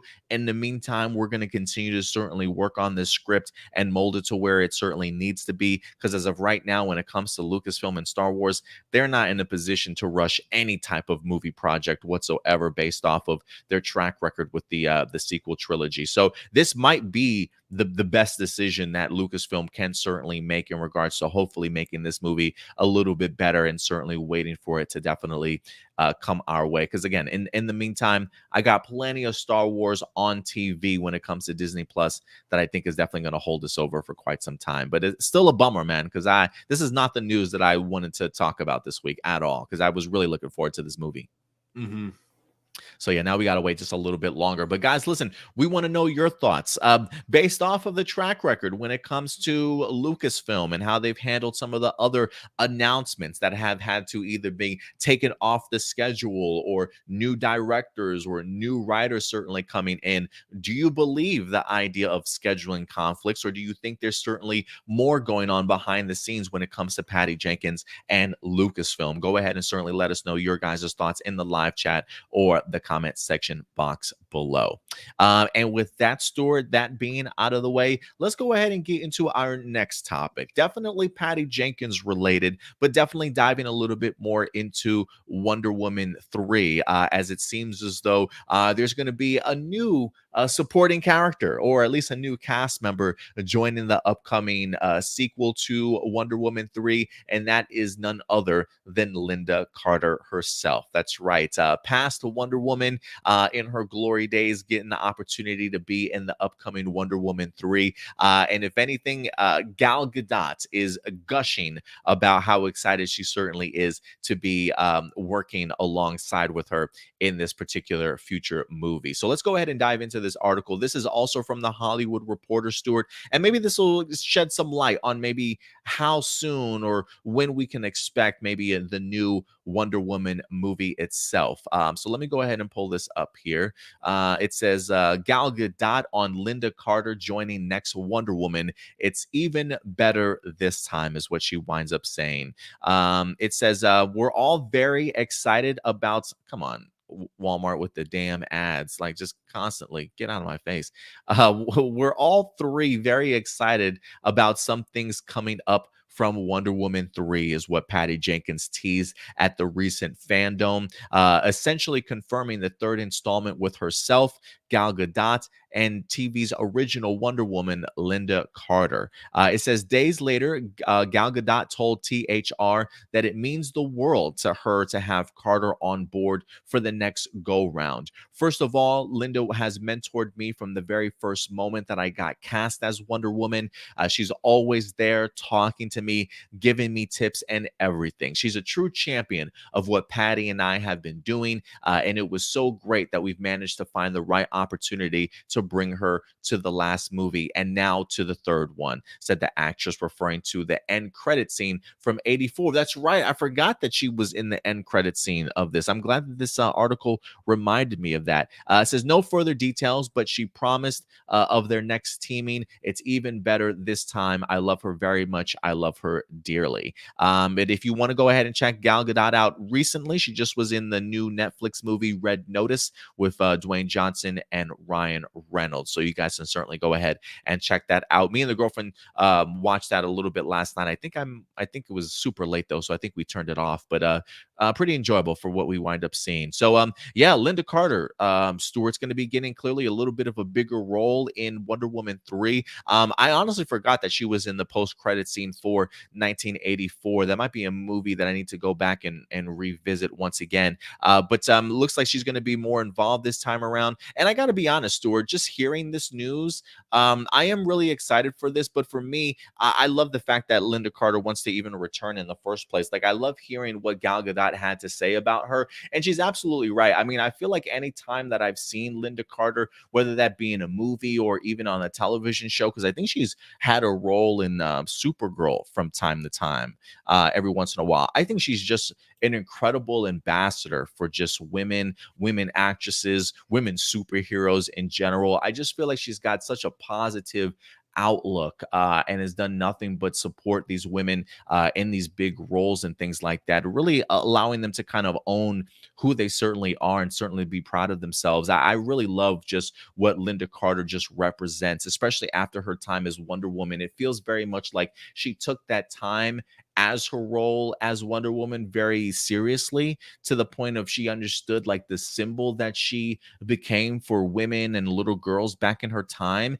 And just kind of, even after the idea of maybe not being in that role anymore, still having a prominent role and utilizing her platform throughout these entire years, and to still be that connected not only to DC but to the Wonder Woman franchise, even again to Supergirl that she wasn't involved in back in the day, sort of thing, right? Like, to see her involvement in those television shows and movies in a big way, I love it. And for me, I absolutely love her positivity, her enthusiasm, and it just shows a great working relationship that Lynda Carter does have with Warner Brothers, and understands her particular position, and how meaningful and impactful she's really had on a lot of women in that particular acting field, and even to today for people like a Scarlett Johansson, that's a Black Widow, or Florence Pugh, that's a Yelena, or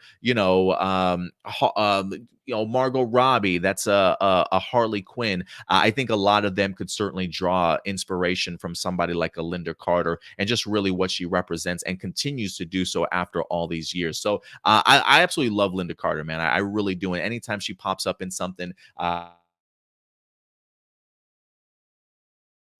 Your mic got muted. there we go. Can you hear me now? Yes, Okay. yes. So yeah, no, I do think that it's just great overall, for just the superhero genre and movies in general. So I'm looking forward to this. I don't know what role she's certainly going to play, but I am looking forward to her involvement when it comes to Wonder Woman 3. But what do you think when you hear Gal Gadot talk highly about this, and what they're looking forward to when it comes to Wonder Woman 3?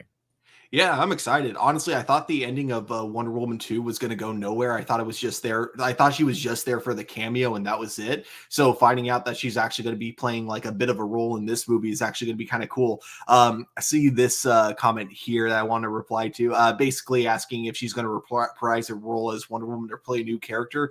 I believe she is playing the same character she was playing in Wonder Woman 84, which I think was like some ancient warrior who guy, I can't even remember. Honestly, it's just, I think a problem is that I've only watched that movie once because I haven't really been interested in watching it again. So I don't remember exactly who she was playing, but she is going to be playing the same character, I believe, from the previous movie. But yeah, it was cool to see her again in that movie. So I do look forward to seeing, her playing like hopefully a bigger part in this. I would assume if they're talking about her being in the movie, that would mean that it's not just a cameo, that she actually has a full-on role in it. So I look forward to it. As an actress, I think she's really good, as she was really good as Wonder Woman back in the day. I haven't like watched that show like all the way through, but I watched a few episodes here and there. Really silly, but like in a good way, in that like kind of classic superhero television kind of way. Really silly, but still kind of charming in its own way. But when it comes to kind of like her modern projects, like in Supergirl, you don't see too much of her, but she does a good job in Supergirl when she was like in the show, like for those brief moments. So now to see her, back on the big screen, I do look forward to seeing like what she brings to the movie. And I am kind of excited to see if she, still has it in her to act and kind of carry like a bigger part like that. Well, I'm sure she does, but it is going to be kind of exciting to see for sure. Yeah, I'm trying to remember when she was in Supergirl. Something tells me that she ended up becoming the president. Yeah, Was she the president, right? she was like an alien who was the president, and then That's right. like when she got exposed, they kicked her out of office, if I remember correctly. That's right. I do recall it. That might have been the first year Lex Luthor came onto the scene. Was that his year? I can't remember if that Might was have his been. first I think it season. was, yeah, it might have been season 4 when that happened. Oh, and just to clarify for you, because you mentioned, she Linda Carter did have her cameo in Wonder Woman 1984. It says when Linda Carter made her memorable cameo in 1984, it was as Asteria, a Asteria, that was legendary, her name. yeah, a legendary Amazonian warrior with the golden armor. So I think when they were talking about the golden eagle armor, I believe that's the Amazonian that originally wore the armor, and then she wound up making a brief cameo in her older age towards the very end. That's who we got to see Linda Carter as. So it looks as though Asteria is going to be playing maybe a significant role going forward when it comes to Wonder Woman 3. So I'm really excited. I think this is going to be a great addition for her. Don't really know how much more involved she's certainly going to be or how many minutes she's certainly going to have in the series. But when you've got a Wonder Woman franchise, you got to involve Linda Carter at some Mhm. particular point in time. And I think Gal Gadot and Patty Jenkins certainly do recognize that. So, just hearing that she's certainly going to be returning again, this does feel very much like Warner Brothers maybe wants to go ahead and take care of Wonder Woman 3, maybe a lot sooner than certainly expected. I remember them talking about a spin-off, maybe Amazonian movie that maybe was supposed to take place between Wonder Woman 2 and 3. I haven't heard too much about that as to whether or not they're pulling the trigger and if that's really going to happen or not. But for me, if I'm Patty Jenkins, I'm sure she absolutely loves the franchise, but maybe after what happened with Wonder Woman 1984, the pandemic, the movie not necessarily being released in movie theaters, I don't want to say she wants to get out of it, but maybe doing it sooner at least allows her to move on to other things and really just round out her time on the trilogy, especially if like I got one more movie left, right? Like let's go ahead and knock this movie out if we possibly can, because I would be surprised if they don't have a story idea in mind already. I think they probably already have a concept of what they want to do for that movie, though. Yeah, and I don't think DC is really interested in doing an Amazon's movie now. Just looking at like kind of the movies that have been canceled, it feels like if it doesn't star a somewhat familiar superhero, they're not interested because they canceled New Gods along with the Trench, which was also supposed to be like not really supposed to star any like specific superheroes, and Well, those were the yeah. I heard that Trench was actually supposed to be an undercover Black Manta movie. Really? That's what I had heard. Okay, Yeah, that's what I that I was reading hadn't from. heard. Like, I don't remember if it was from directly from James Wan or not, but I do remember reading an article that was saying that the Trench, with it being canceled, that it was supposed to be, or maybe it was Yahya Abdul Mateen that played Black Manta. Maybe he came out and confirmed that. I can't remember, but um, when they said Trench movie, I was like, I don't really care. If you had Yeah. said Black Manta movie, I would have been like, okay, I'm ready for that. Yeah, that would have been cool if that's where they were going with it. I thought they were just going for like an easy money type of thing because yeah, you give James Wan a horror movie with like $10,000, you're gonna get millions of dollars back. It's that's how it works. So that's what I thought they were doing. But regardless, it is uh oh shoot, I forgot where I was going with all this.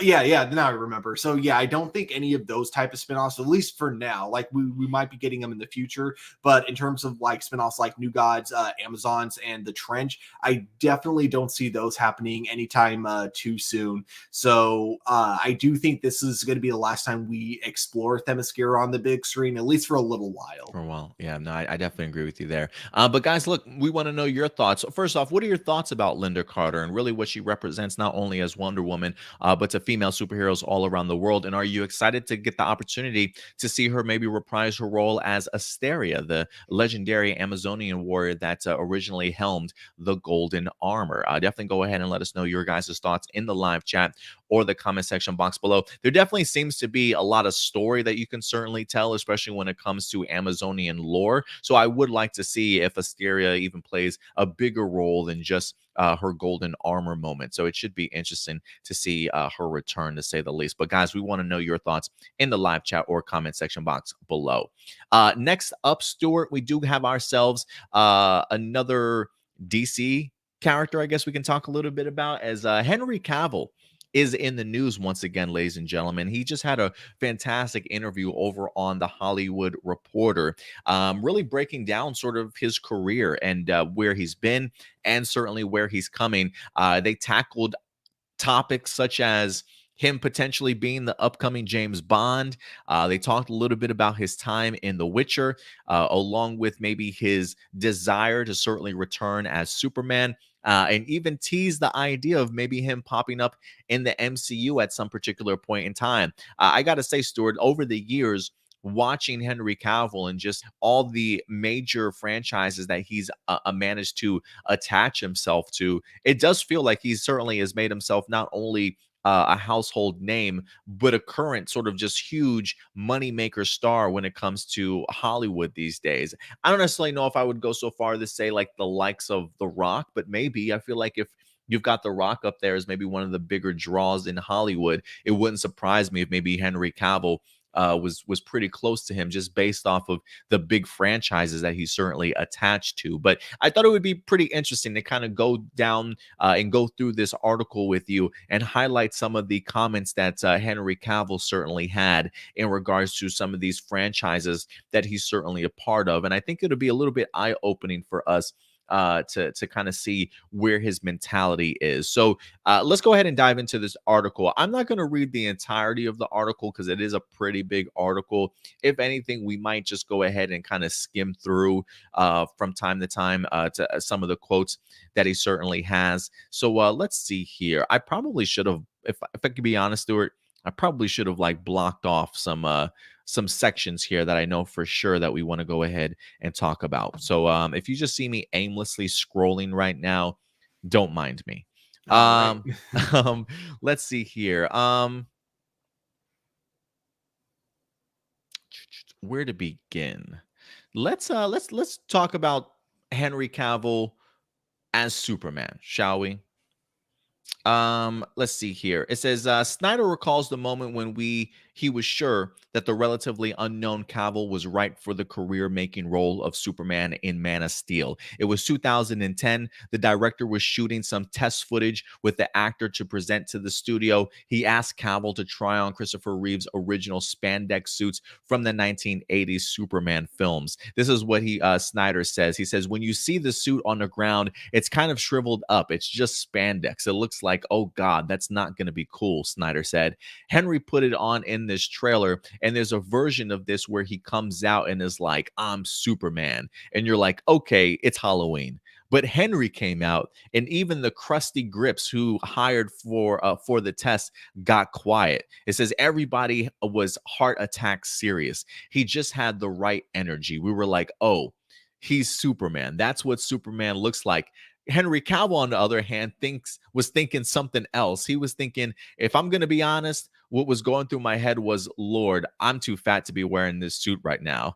He says, and also, I can't believe I'm actually doing this. There was a sense of excitement, achievement, and nervousness.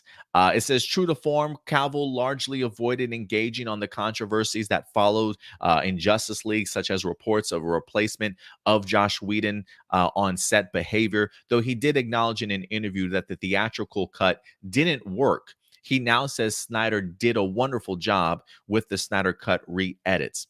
It says in May, DC announced the development of a Black Superman film, making Cavill's return as a superhero icon even more uncertain. This is what Henry Cavill had to say in regards to that, though. He says, it's exciting. Superman's far more than skin color.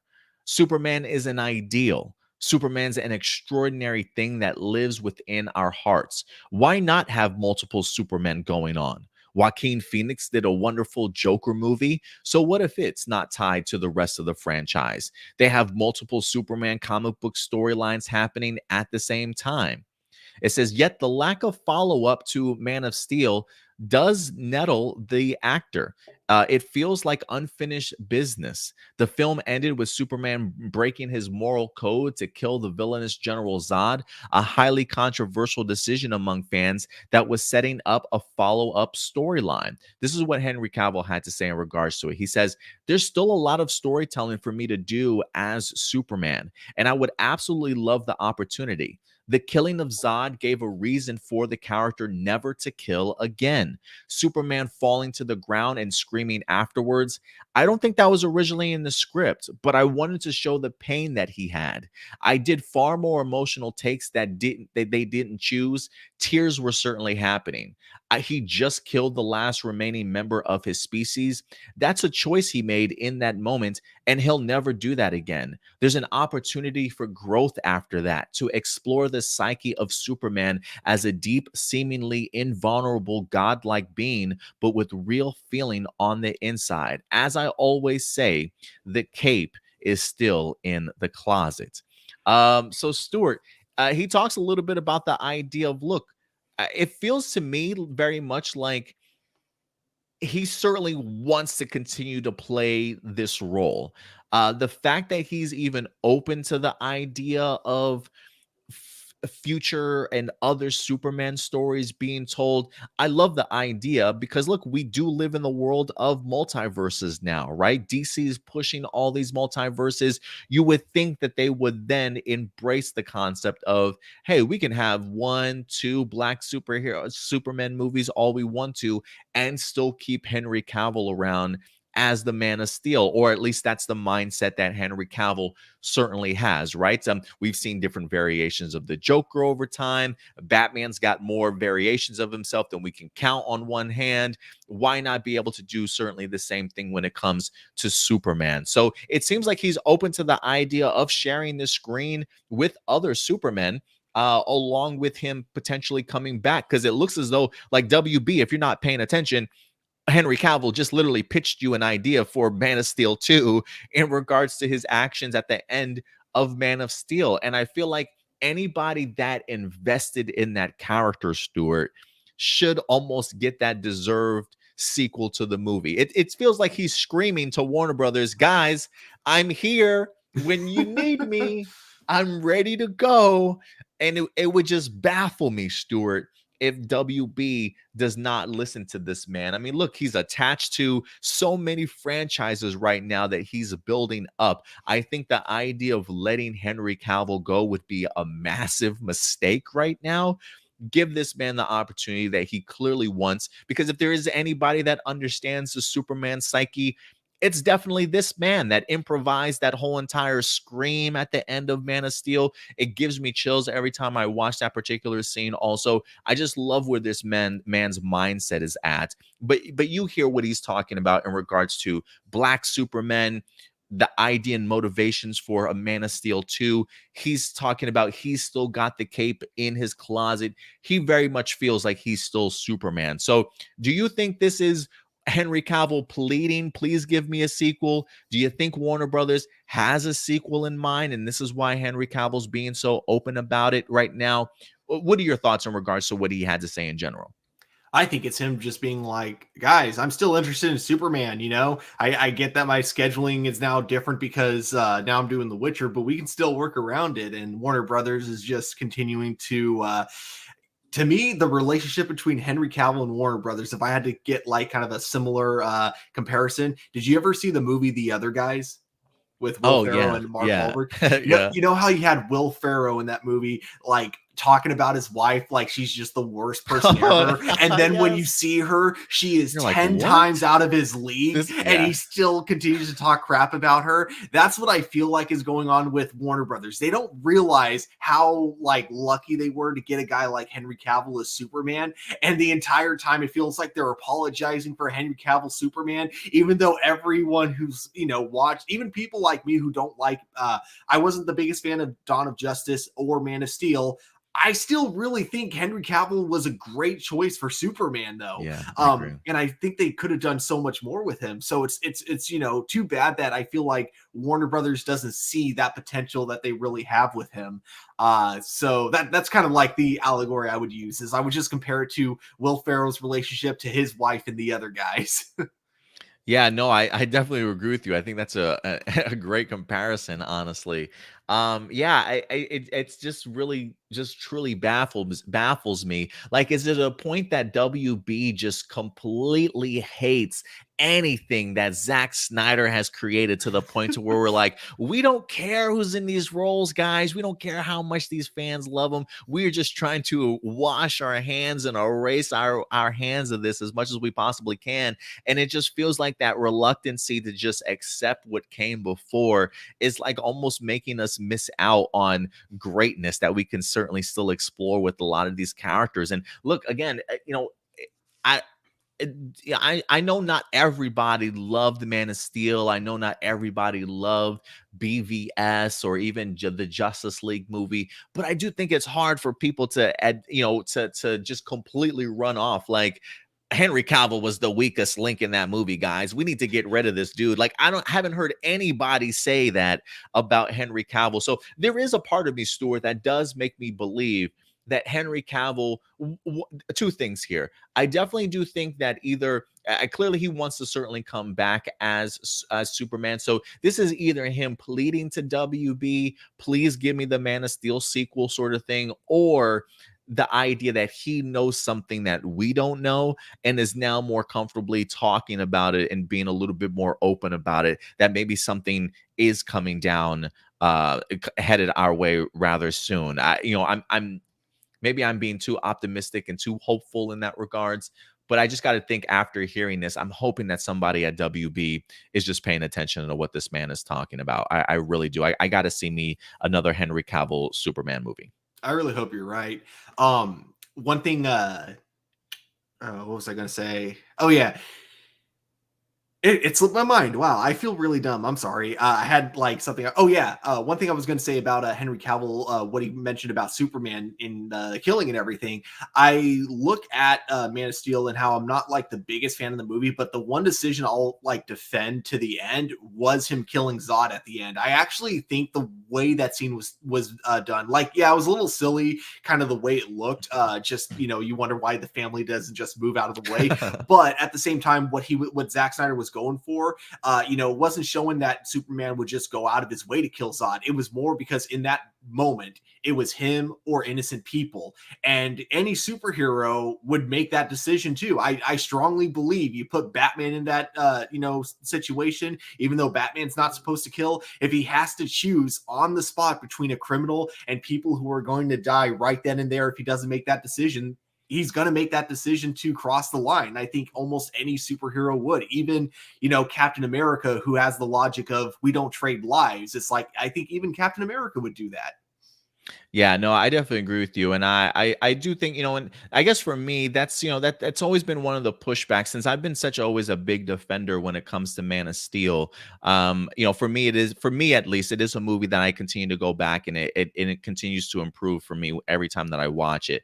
But the pushback that I have always heard from people was that scene towards the end of him killing Zod, the idea of Superman doesn't necessarily kill, and it's always one of those things as a reminder that you have to understand exactly where Superman is at in his life. This being literally the biggest battle that he's ever been in, his first big battle. Like, he literally became Superman 20 minutes ago, guys, and now he's got to face off against somebody his way. And I know that we're used to that classic, truth, justice, and the American way sort of thing, but every character has to start off somewhere. And I think having Man of Steel as that pivotal moment in his life, I mean, even Henry Cavill sees it and expresses it extremely well. The idea that this is the moment where Superman in his life realizes, I can't make these type of decisions anymore because of what it makes me feel like, and just how wrong it certainly is. So I love that he's super and hyper aware of the Superman character in regards to where he's certainly at. So I love it. I really do love the rendition of Superman that we've certainly got, and I think if anybody can play that role, it's definitely Henry Cavill. So I hope we get more of him, Stuart. I truly do. I do want to say more in regards to this because when it comes to the article, it also talks about maybe a potential role for Henry Cavill in the MCU, perhaps, Stuart. Let's go ahead and get back into this article here a little bit. Let me see. Let me see if I can find it one more time here.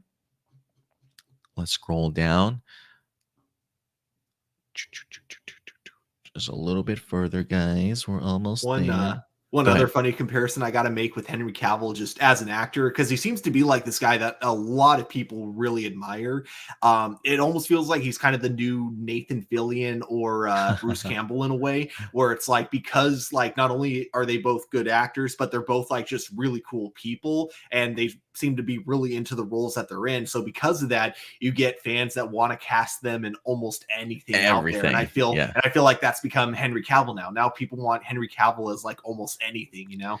Absolutely. And here's a perfect example. It says, and if Superman is in a holding pattern, what about Cavill switching teams and joining, say, a Marvel movie? Which character, hypothetically speaking, would he want to play? He says, I'm never going to say a Marvel character that is already being played by somebody else. He says, because everyone's doing such an amazing job. However, I have the internet and I have seen various rumors about Captain Britain, and that would be loads of fun to do a cool modernized version of that, like the way they modernize Captain America. There's something fun about that. And I do love being British, is what he winds up saying. So he's open to the idea of a Captain Britain movie. I don't even know where you would begin with a Captain Britain movie, Stuart. I'm not really too familiar with his legacy or his history outside of maybe the X-Men Excalibur team sort of thing, but outside of that, that's really all I know about him. But I can see him playing a Captain Britain. He definitely has the physique. I think it's Brian Braddock who is Captain Britain. I think he would fit that role beautifully. What do you think, though, Stuart? I honestly know nothing about Captain Britain, so I'll have to take everyone's word for it when they say Henry Cavill would be perfect for that role. I mean, I don't know if he would be perfect or not, but I mean, hey, Henry Cavill, he's British, so why not? I'm completely on board with him. I would love to see him jump onto the MCU, but again, Stuart, it's things like this where it's like, if WB doesn't utilize this man, I'm sure you've got Kevin Feige on the other side of the pond that's like, hey man, we got a perfect opportunity for you here. We would love to bring you in. Blank check for Henry with his name on it, like, hey, write down whatever number you want. Yeah, who do you want to play again? Okay, we got you. We've already put you in the script, man. You're in there. So there's a lot of stuff. Would you love to see Henry Cavill as James Bond, Stuart? He was also up for James Bond role, I believe, when it came to Daniel Craig in him. I think they were like the last two finalists to play James Bond. Would you love to see him in that?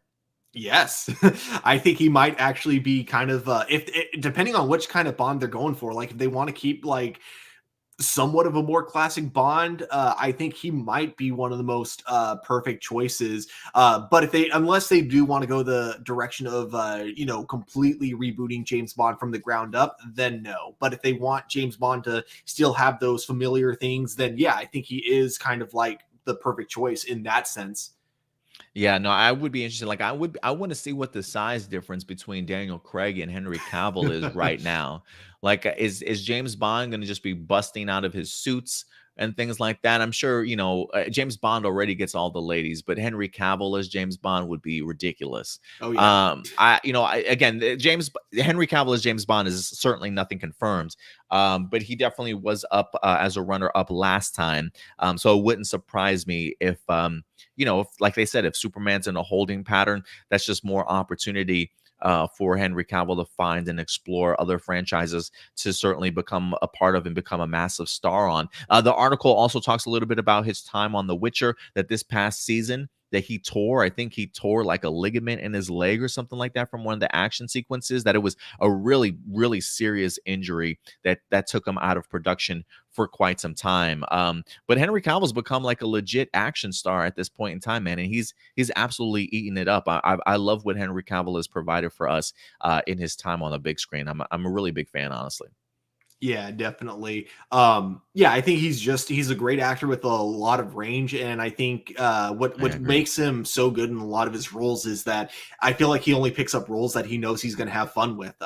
And he seems like, he treats acting the same way children treat playtime in a sense. It feels like he's trying to go into every genre because he wants to, like, imagine himself like as a spy, as a fantasy, like action hero, as a superhero as well. So yeah, like I love that he loves acting. I love that he's good at it. And as long as he wants to do it, I would love to see him continue playing Superman in the future. My fingers are still crossed for that.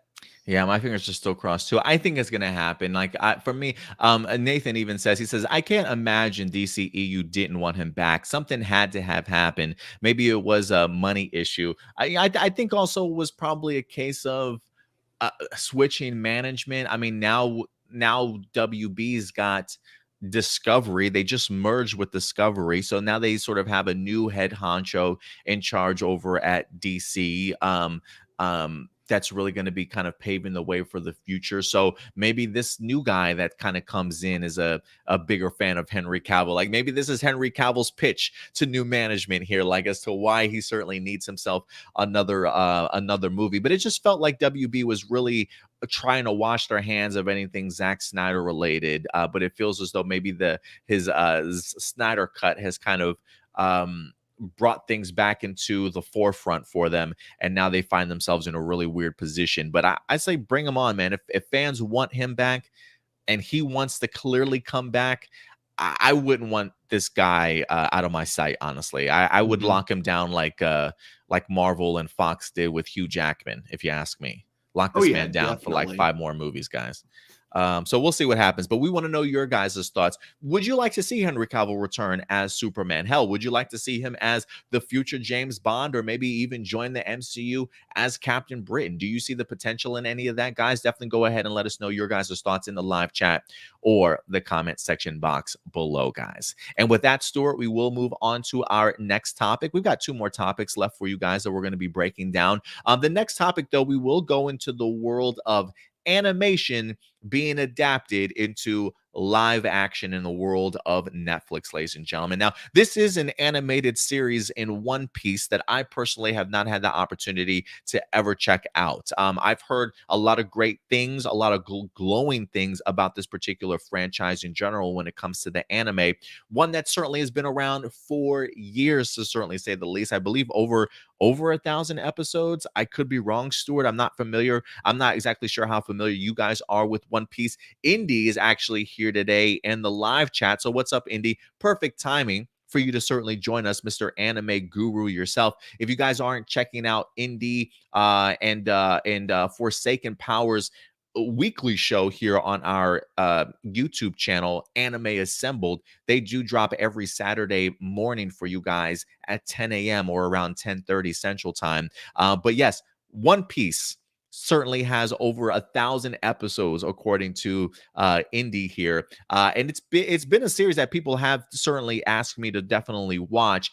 Talk about intimidation, though. Intimidating to go ahead and tackle a series that has over 1,000 episodes, but it certainly has looked fun. It's definitely has gained its popularity for sure over the years, to the point to where now it's getting itself a live action adaptation over on Netflix. And so this past week, guys, it's been a while since they went ahead and actually announced the adaptation itself, but now we have official casting for some of the characters that are going to be in this particular series itself. So let's go ahead and dive into this just a little bit here.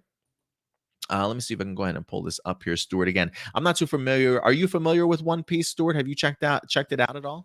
Nope. I know the concept of One Piece, but that's about it. I know it's about a kid that wants to become the greatest pirate ever and wants to like find some really important treasure, and he's super stretchy. Hey, I think that's all we need to know going into it as of right now. Indy even says the creator says he has enough content to go 10 to 20 more years. Jesus I Christ, remember man. hearing about that. Yeah. Goodness. Okay. So the fact alone that we're getting a live action adaptation. Let's get into this news real quick. It says the One Piece live action series at Netflix has cast 5 of its main roles. And if I butcher these names, guys, don't at me, okay? Anaki Godoy. We've got uh Mackenyu. We also have Emily Rudd. Is that Paul Rudd's daughter or something? I don't know. Jacob Romero Gibson and Taz Skyler will star in the series. Do some of these people not have last names? What is going on here? It says Godoy will play Monkey D. Luffy with McKenyu set to play oh my God, Roronoy Zoro. I probably completely butchered that. Rudd will play Nami, while Romero Gibson will play Usopp. Skylar will play Sanji. All the characters are members of the Straw Hat Pirates, the protagonists of the series. So here are, in fact, your characters. I'm assuming this is going left to right. So I'm assuming on the left, Naki Godoy. I'm assuming McKenyu, Emily Rudd, Jacob Gibson, and Taz Skyler, I would assume from left to right there in that photo. It says, based on the iconic Japanese manga of the same name, One Piece centers on Luffy, a young man who embarks on a journey to become king of the pirates and find the celebrated One Piece treasure. The show was ordered for 10 episodes at Netflix back in January. In addition to the manga, 20 seasons of One Piece anime series have been released to date, along with 14 animated films. So, guys, people are like, Adam, you need to get on board One Piece. Where the do I begin? Okay, there's a lot to certainly fall back on, but this is what the creator said. It says, we've been working with Netflix and Tomorrow Studios on the massive project that is a Hollywood live action series adaptation of One Piece. How many years has it been since it was announced, right? I know it's been forever, but rest assured, we've been making steady progress all along, said the author of the manga series and executive producer.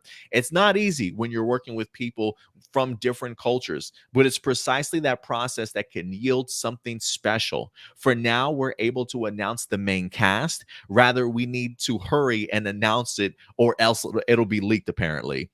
He says their face, the size of their mouths, hands, their aura, the way they carry themselves, their voice, their acting skills, their height, the balance amongst the Straw Hat crew, etc. We decided on this cast after numerous discussions involving people around the world. These are the people who will be our Straw Hat Pirates. It'll take a bit more time to get this show done, but we'll continue to do our best to deliver a show that we're confident will be enjoyed by everyone around the world. Look forward to more updates in the future. So yeah, that's the update in regards to One Piece being adapted for Netflix as live action. And again, while I'm not familiar with the cast, or I'm not really familiar with the cast or the animated series itself, this is something that I definitely will go ahead and check out. I mean, who doesn't love pirates? I love me a good hunt, a good adventure. If anything, maybe we get a little mix of some national treasure mixed in with some great plundering and pillaging as pirates sort of thing. I would absolutely love to see that happen. But the cast looks great. Looking like they probably will fit some of the roles pretty well from some of the main character designs that I've already kind of seen. But for me, it just makes me laugh, Stuart, when I read this article. The idea that, Indy says is over 1,000 episodes already, 10 or 20 seasons of this stuff, 14 animated films, and here we have Netflix that's like, we're going to give you 10 episodes. we're just going to give you 10 episodes right now. There's a lot to adapt. If this is a series that Netflix cancels after like 3 seasons, there's going to be an uproar, because I'm expecting 980 something more episodes to go. So we'll see how it's adapted. I think it'll be interesting to go from that realm of anime, especially with there being such a big lore and already so much material to certainly grasp from. I think for anime fans, if you have watched One Piece, I guess for them, it'll probably be fun to see what does get adapted and how smoothly they tell a certain story within the first 10 episodes. How much of the One Piece story can you tell in 10 episodes? Is that going to be like equivalent to like the entire first season of One Piece? I'm not quite sure, but you're at least going to be getting a 10 episode season one, and I'm eager for it. I'll definitely give it an opportunity. But what about you, Stuart? Again, I know you and I both don't really know too much about this anime in general, besides the fact that we've heard about it and we've got an idea of the premise. But you hear this. What are some of your thoughts? Well, I mean, if it's anything like Dragon Ball Z, I feel like you could easily adapt any like season into just 10 episodes. You just got to cut out a lot of filler aspects about it. And then, of course, you got to change up a few things that just wouldn't work in live action the same way it does in anime and manga. But yeah, I'm intrigued. I'll definitely be checking out the very first episode of this series, even though I've never watched the One Piece anime. Because I'm curious about when it comes to Netflix adaptations, and I am really looking forward to their adaptation of Cowboy Bebop because that still looks really cool. It does. Yeah. Yeah, so I'll be checking it out, but I don't think it's really something I'm hyped about. It's just something I'm just going to casually check out once it comes out, and then whether or not I continue after the first episode, it's really just going to depend on whether or not the pilot hooks me in. I definitely need to chat with my friend who's also a really big anime fan. I think he watches One Piece. I need to know what he thinks about a live action series and whether or not you could adapt an entire season in just 10 episodes. Yeah, I'll be interested. Definitely. If you speak with your friends, certainly let me know what he winds up saying. Marcelino says, Adam asks, where do I begin with One Piece? Me with all of the answers. I simply answer, just start at the beginning. Now, I get started at the beginning, but I just mean the sense of like the uphill climb and like the intimidation factor of 1,000 episodes to kind of just sit down and be like, all right, let's do this. I tried to do that with Naruto, but it's just so intimidating, man. I just feel like I'm never gonna get through this. I I'm know never that with gonna get caught up. Naruto, you could just I'm sure if you Google it, they can tell you which episodes you can skip because I know that when it comes to that show, it was kind of like with Dragon Ball Z where they had to have like a lot of filler arcs because the manga was still going when they were writing the show, so they had to like kind of pad the show out to make sure the manga could get a little bit ahead. Yeah, absolutely. Let's see. And he also says, I'm a big fan of One Piece, so I never wanted it to be adapted into live action. And trust me, I understand. I definitely understand the worry for sure. Anytime you have something that's is near dear to you, especially if you're a big fan, the idea of animated being adapted into live action can be a little bit terrifying, but we'll see what happens. I'm glad you brought up Cowboy Bebop, Stuart. Because one, if you guys are interested in the live action Cowboy Bebop, the animated series is on Netflix. It's only 26 episodes or so you guys can probably knock that out if you want to before Cowboy Bebop winds up arriving later on this month. But like seeing how that's adapted, at least visually, I think it looks stunning in regards to what they've been able to take from the anime into live action. We'll just see if the story itself winds up holding up. But I definitely understand the level of concern, Marcelino, for sure. But guys, we want to know your thoughts. You see the cast in here. Do you think it's great casting? Are you familiar with any of these actors from some of their previous work? If so, what have you seen them in? And are you excited for them to get this opportunity? Definitely go ahead and let me know your guys' thoughts in the live chat or the comment section box below, Stuart. And last but not least, guys, we've got one last topic that we're going to be talking about today, and that is in the world of the Fast and the Furious, ladies and gentlemen, to round off today. Because look, over the past couple of years, I don't think it's been a secret that there's been some animosity or maybe some drama between Dwayne "The Rock" Johnson and Vin Diesel. There definitely have been some talks about maybe tense situations on earlier Fast and the Furious projects that these two have been on board with. It's been a while since we've actually seen them in either the same scenes together or in the same movies together. The Rock has gone off with his Hobbs and Shaw sort of spin-off and things like that. So you would certainly think that Dwayne "The Rock" Johnson would certainly be an anchor when it comes to Fast and the Furious. But, he's also mentioned as of recent and past other interviews that he might be done with the Fast and Furious franchise, that he may not, in fact, sort of be coming back once again. But it seems as though there are some people out there in the world that certainly want Dwayne "The Rock" Johnson to come back. And believe it or not, it's Vin Diesel.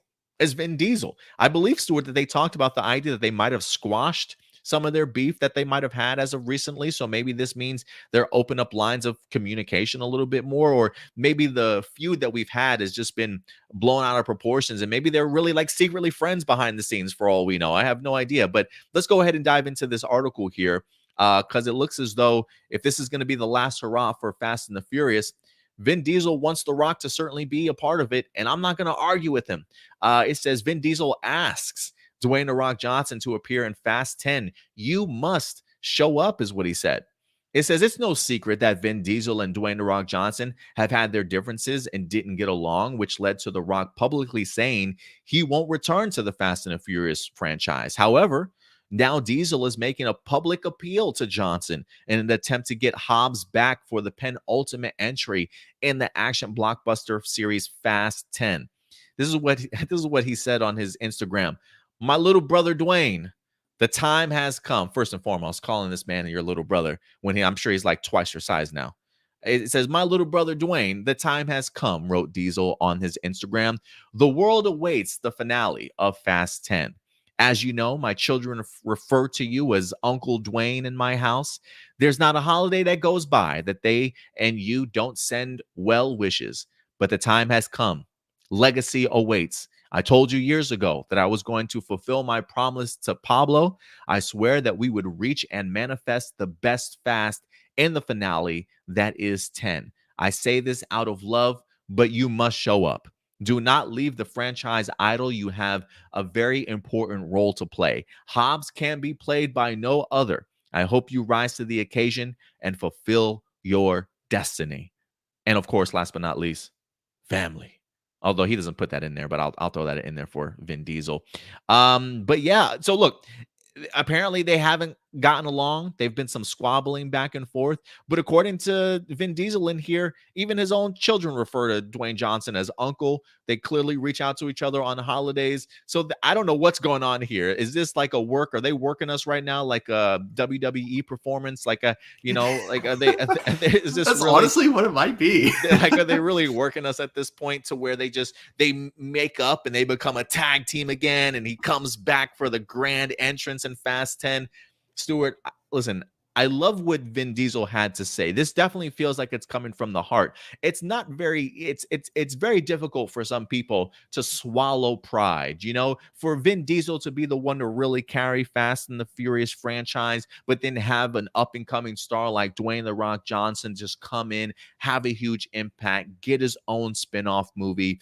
There's got to be maybe some level of jealousy there, maybe some hostility, some animosity towards a little bit. They're two grown men, two big action stars. You want to be at the forefront of any franchise you can get your hands on, sort of thing. But it does seem as though there definitely takes some level of pride that you have to swallow in order to literally come out and ask this man to be a part of the final movie or the one leading up to it. And I love that he did this. I truly do. If there is animosity between these two guys, I do hope that this love letter to Dwayne Johnson has kind of squelched that a little bit. And the fact to see that even Vin Diesel knows Dwayne Johnson's sort of importance in this franchise, what he means to it, how much he's helped it grow and even revive it once again. I think you need to get Dwayne The Rock Johnson back. I absolutely do. And I think Vin Diesel's almost willing to do anything at this point to certainly make it happen. If he's got to get on his knees and beg this guy to come back, if Paramount or whoever's got to write a blank check for Dwayne The Rock Johnson, he's going to get a payday for certainly coming back. And I think this is going to work, Stuart. So let me ask you, do you think that this letter from Vin Diesel to Dwayne The Rock Johnson, do you think it's going to work? Do you think Dwayne will pick it up and answer the call and come back for the finale? What are you thinking, man? 110%. And I'm not going to say this like it's fact. I'm just kind of going to go on and make my own narrative of the whole thing and say that the feud, there is a chance, like you mentioned earlier, it could have been a WWE performance. Because that's like what's funny about Hollywood culture in general. The fact that like us as casual people that aren't don't know anything about these guys. We're nowhere near acquainted with them, and yet we hear about like all this behind the scenes stuff going on. And I feel like at some point, all these actors that work on these projects know that casual audiences are going to know about behind the scenes stuff. So it makes me kind of wonder if there was maybe there was a feud, but it was blown out of proportion and they ran with it because they knew that's what kind of like, they know that controversy sells. They know that it gets people talking about it. It gets people talking about it to people that don't even give a crap about the franchise, but it then implements the franchise into their brain. So I'm honestly kind of wondering if this like whole feud is just blown out of proportion on purpose because it gets people talking about it. And I think like that's what this is supposed to be, like kind of the end of the feud and just something to get people hyped for Fast 10. But correct me if I'm wrong. I believe there's 2, like 10 is supposed to be split into 2 movies, right? I think that was the goal. I don't know if that's been confirmed or not, but I do believe that's something that they were thinking about.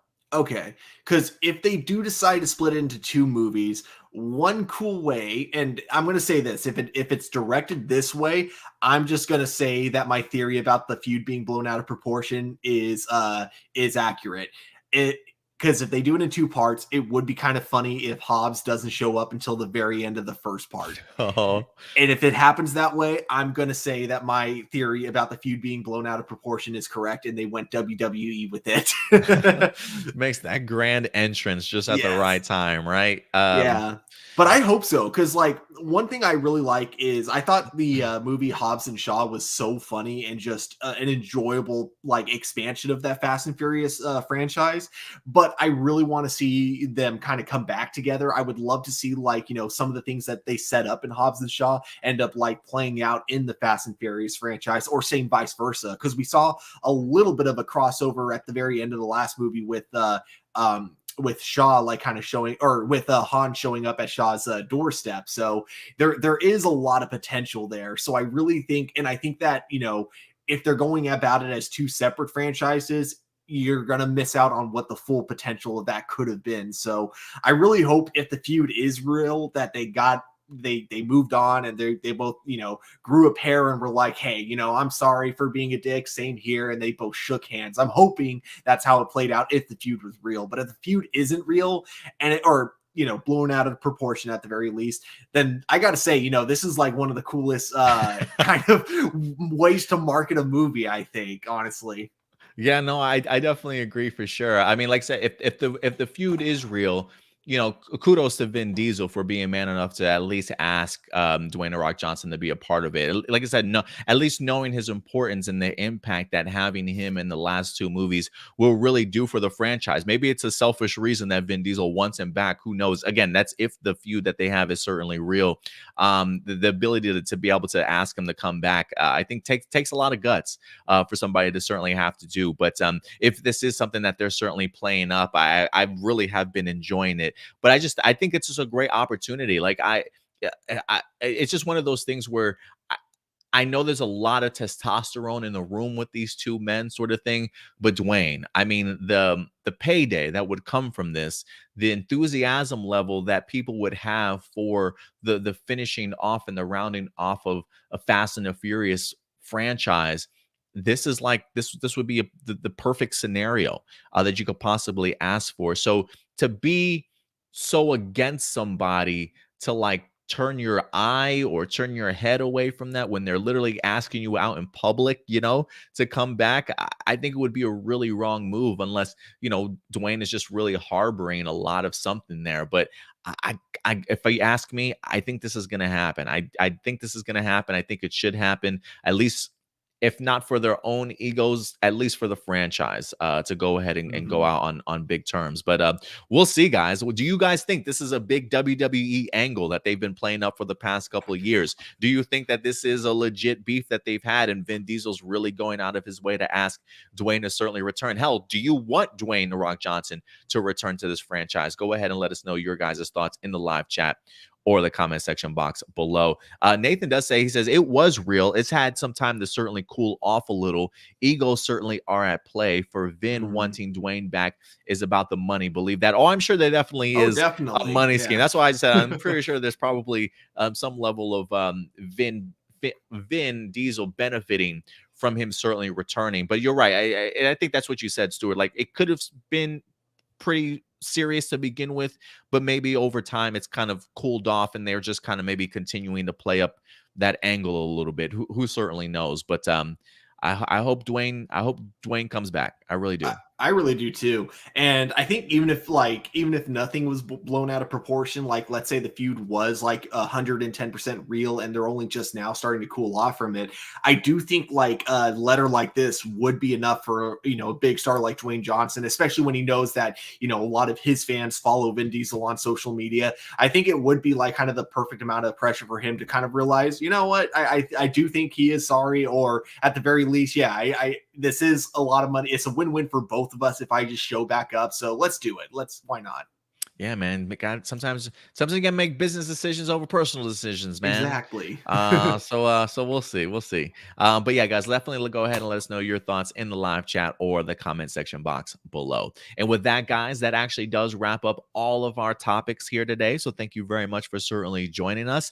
And of course, we're going to be getting into your guys' live viewer questions now. So thank you very much, guys, for submitting questions today. As always, if you want to go ahead and submit a question over to us, you can at any particular point in time during the week. Just send your questions to aplusopinions@gmail.com. Again, that's aplusopinions@gmail.com, and we'll always get to your questions at the end of our show. We may not be able to get to all your comments during the show, so if you definitely want to make sure that your comment or question gets brought on air, submit it over to aplusopinions@gmail.com. Whether you watch a movie, a television show, you read a news article, a rumor that you're curious about, want to get our insight in regards to, feel free to always submit them our way. But let's go ahead and get into these, Stuart. Let me see if I can pull these up here. We do have a couple of from last week too, since we didn't have an episode last week. So let's go ahead and dive in. Jessica Friedman coming through with a couple of her questions. What are you looking forward to seeing in the new season of Young Justice? And with Mia Queen coming back for the crossover, does this open the door for the Green Arrow spinoff to possibly get a second chance? You know what, Stuart, in regards to the second half of that question, I do think it will at least put Mia Queen back into the spotlight of maybe a potential spinoff for Green Arrow once again. I don't know if it's going to be exactly the Green Arrow and the Canaries that we were looking forward to, but I'm really hoping that Mia Queen has enough impactful moment that WB takes notice of the support that she's been getting, and then maybe a spinoff, whether that be HBO Max or another CW series. I would love to see Mia Queen in a series, whether that be her own or she eventually joins another team, like maybe Legends of Tomorrow. Oh, you're Can you hear me? Yeah. Okay. So yeah, I'm hoping whether that be for another show or a series of her own, I do hope that this allows her to certainly come back in some sort of level after the crossover event. But what about you, though? Do you think this will open up the chance, or you think that's gone and passed by us already? I think it's kind of past at this point, and I say that only because I know the actress is currently doing another show at the moment, and when you've committed to a television series, it's really hard to do more than one project. But that said, what I do hope it leads to is her coming into more episodes in the future, because I do think she works really well as a supporting character, but I wasn't the biggest fan of the pilot that we got from Arrow. I didn't really see it working as a series, if I'm being 100% honest, but I do think she works really well as a supporting character, so I would love to see her come back in other shows, like in the future, like for future crossovers, like next year. Again, I think I've mentioned this a lot because next year would be the 10-year anniversary, so I really hope they go all out with that. And the fact that we have Green Arrow chair in the Hall of Justice, she could fill that in perfectly. So she could be that extra member that they kind of left open, that they teased at the very end of Crisis on Infinite Earths.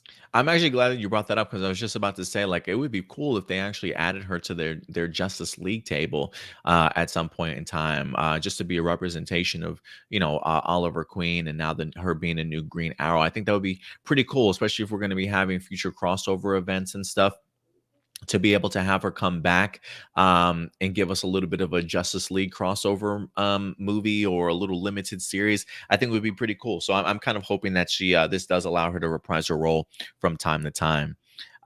Anything that you're looking forward to in Young Justice this season? Do you follow Young Justice? Yeah, so far I've really been liking the stuff on taking place on Mars. Okay, so admittingly, my biggest issue currently is aesthetically, it hasn't been very pleasing every scene Mm. on Mars, mostly because like with everyone talking through mental communication, there's no mouth animation, which I Oh. get is a good way to save money, and because mouth animation can be kind of expensive. But when you're watching it for 3 episodes straight, it gets very unpleasing to watch. And so, like, even though I'm liking the story, I'm just like, can they please just leave Mars already? So I look forward to seeing though how the Legion ties into everything, because we're getting Mm. like this cool mystery aspect about it with the Legion of superheroes, and I'm really excited to see how that all gets revealed towards the end. Oh, that's cool, man. I'm eager to find that out too.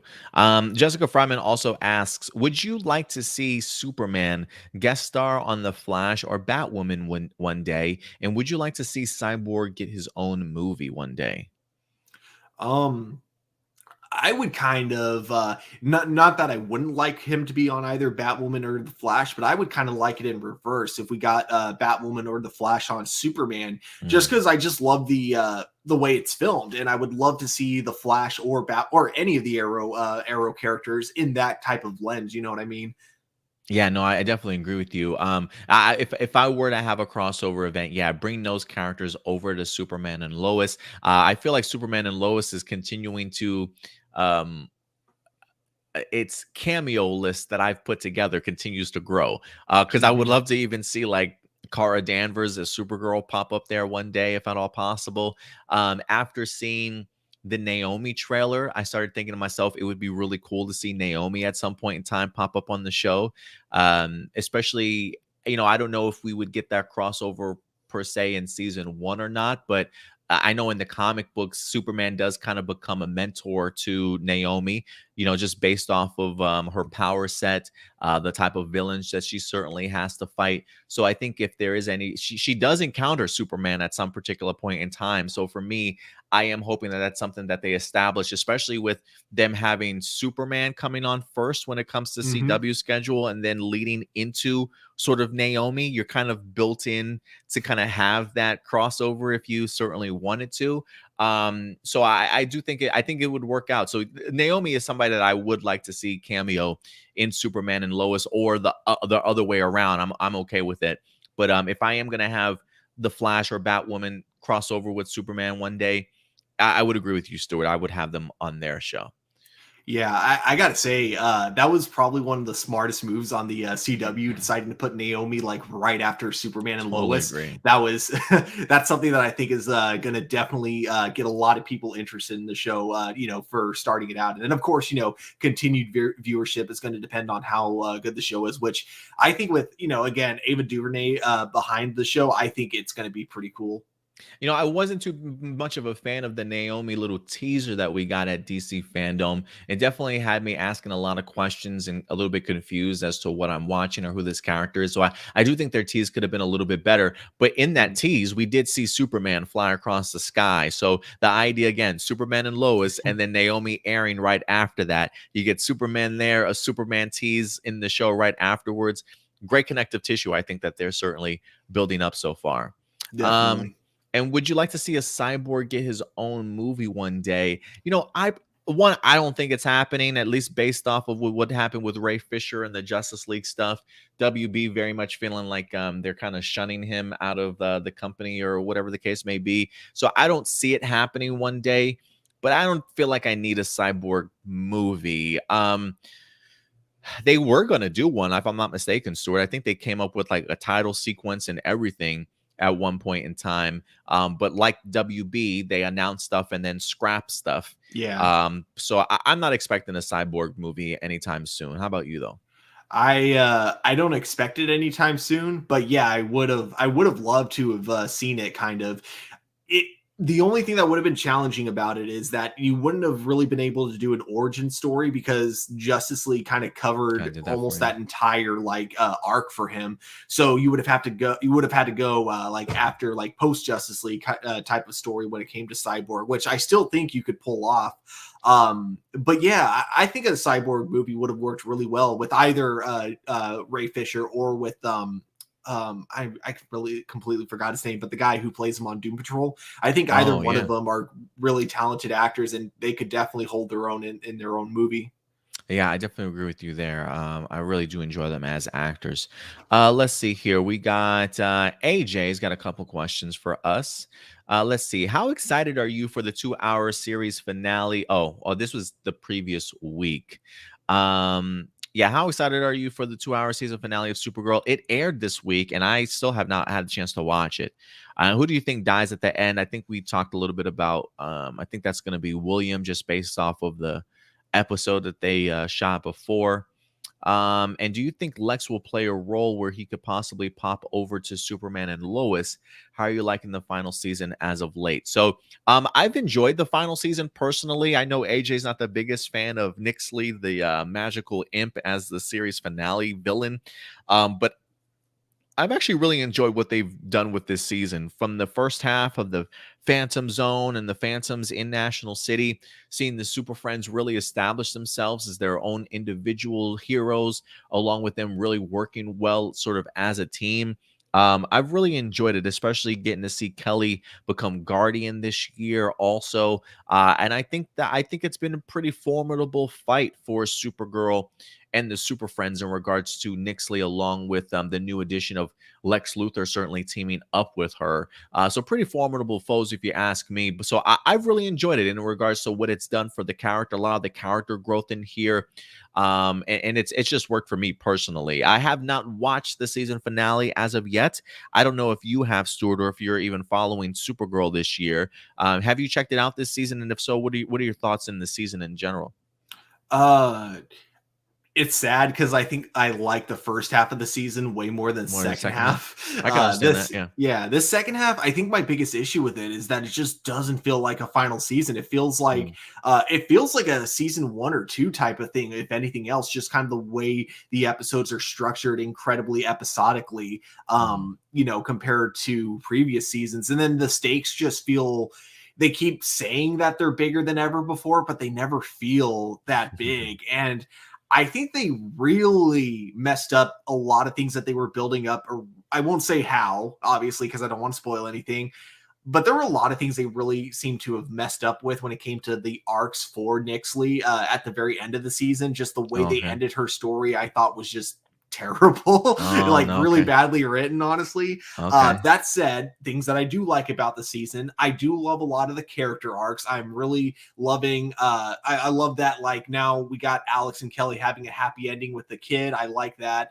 The kid, by the way, I gotta say, is so freaking adorable. So adorable and a great actress for being Yeah. so young. I'm like, does she remember all these lines? Is she like I reading think off of something? I think they just put her in front of a camera and say, "Hey, just be a cute little kid," and Yeah. it works. Honestly, I think so. They're an adorable family. I love that. Yeah. And again, I won't spoil it, but I love the way they wrap up Supergirl's arc at the end of the season. I think actually that was like the one, even though supposedly that was Melissa Benoist's idea, it feels like something that they planned since episode 1, even though it probably Oh, wasn't. The fact that it feels like something planned from episode 1 is still good writing. So I loved the way they wrapped her arc up. So I think that that's was cool. great.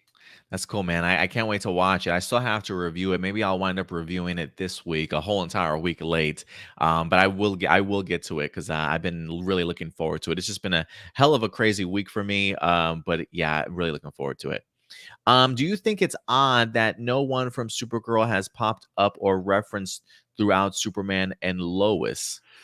Okay, I've been making this joke a lot ever since Superman and Lois started, and especially when Supergirl came back, because you really start to notice when you watch them side by side, they don't feel like they're connected. They both feel like they're in the Arrowverse. It feels like they both can't fit in the Arrowverse at the same time because there's so many contradictions between each other. And I think the biggest one came when Kara was mentioning the glasses that could dampen her powers. I was like, wait, that was an option they had this whole time? Why did that never come up in Superman and Lois? That would have like all the times Jordan Kent was like flipping out from his powers, not being able to control them. Like you never thought to bring up those glasses as an option to him. Like say, hey Jordan, here's an easy way for you to kind of ease into your powers. Yeah, they just said screw that shit. They didn't even Yeah. bring it up. You're absolutely right.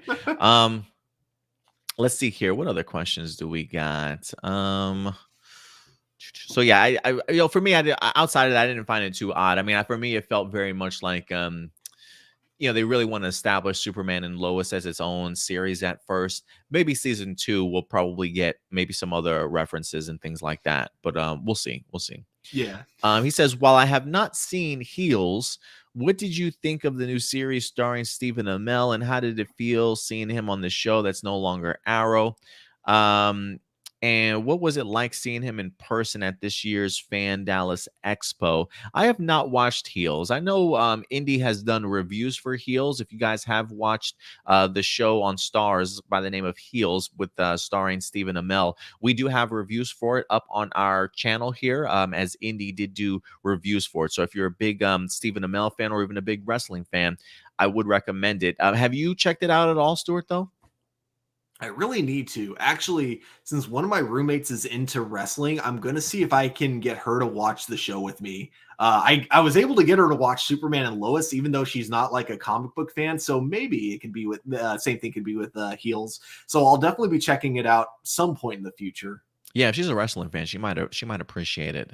And as far as like what it was like to see him in person at this year's Fan Dallas Expo, I've actually seen him at several different conventions over the years. On our previous channel, APlus Opinions, on our YouTube page, we did post maybe like one or two other Stephen Amell Q&A panels that he had. Always a great interviewer and somebody to sit down and listen to talk. His wife actually was there to host him.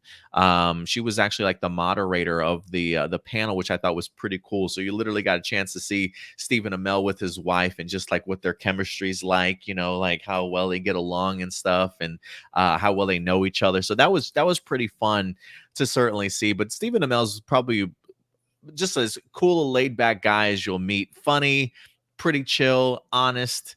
Yeah, he's a pretty likable guy, honestly. He never really has shown me anything that's like, man, this dude's an asshole. Like I really do dig him. So I'm always there. Anytime he's at a panel, I'm always going to go ahead and attend it and check him out for sure. Have you Yeah, had a chance to definitely. see him at a convention at all? I wish. No, I haven't gotten to see him in person yet, but him and Katie Lotz are the two like Arrowverse actors that I would love to meet, like do a meet and greet or a Q&A panel like at some point in the future. I remember after season 2 of Arrow, they were doing some rounds at some conventions for sure, because I have met Stephen Amell in person, having him sign. I think he signed like my Blu-ray set of like season 1 or season 2. So I got the opportunity to meet him briefly. A quiet guy for the most part, but again, he's pretty chill and laid back. There was a couple that actually proposed in front of him, and he's like like just chilling there, just letting them do their business while they're proposing to each other in front of him. Your thing got unplugged again, I think. There we go. Can you hear me now? Oh, now you're like echoey. That's Oh, you know what? It probably changed my audio. Hold on a second. Let me see if I can fix this. I need to. Oh, it might be picking up like the sound from the camera.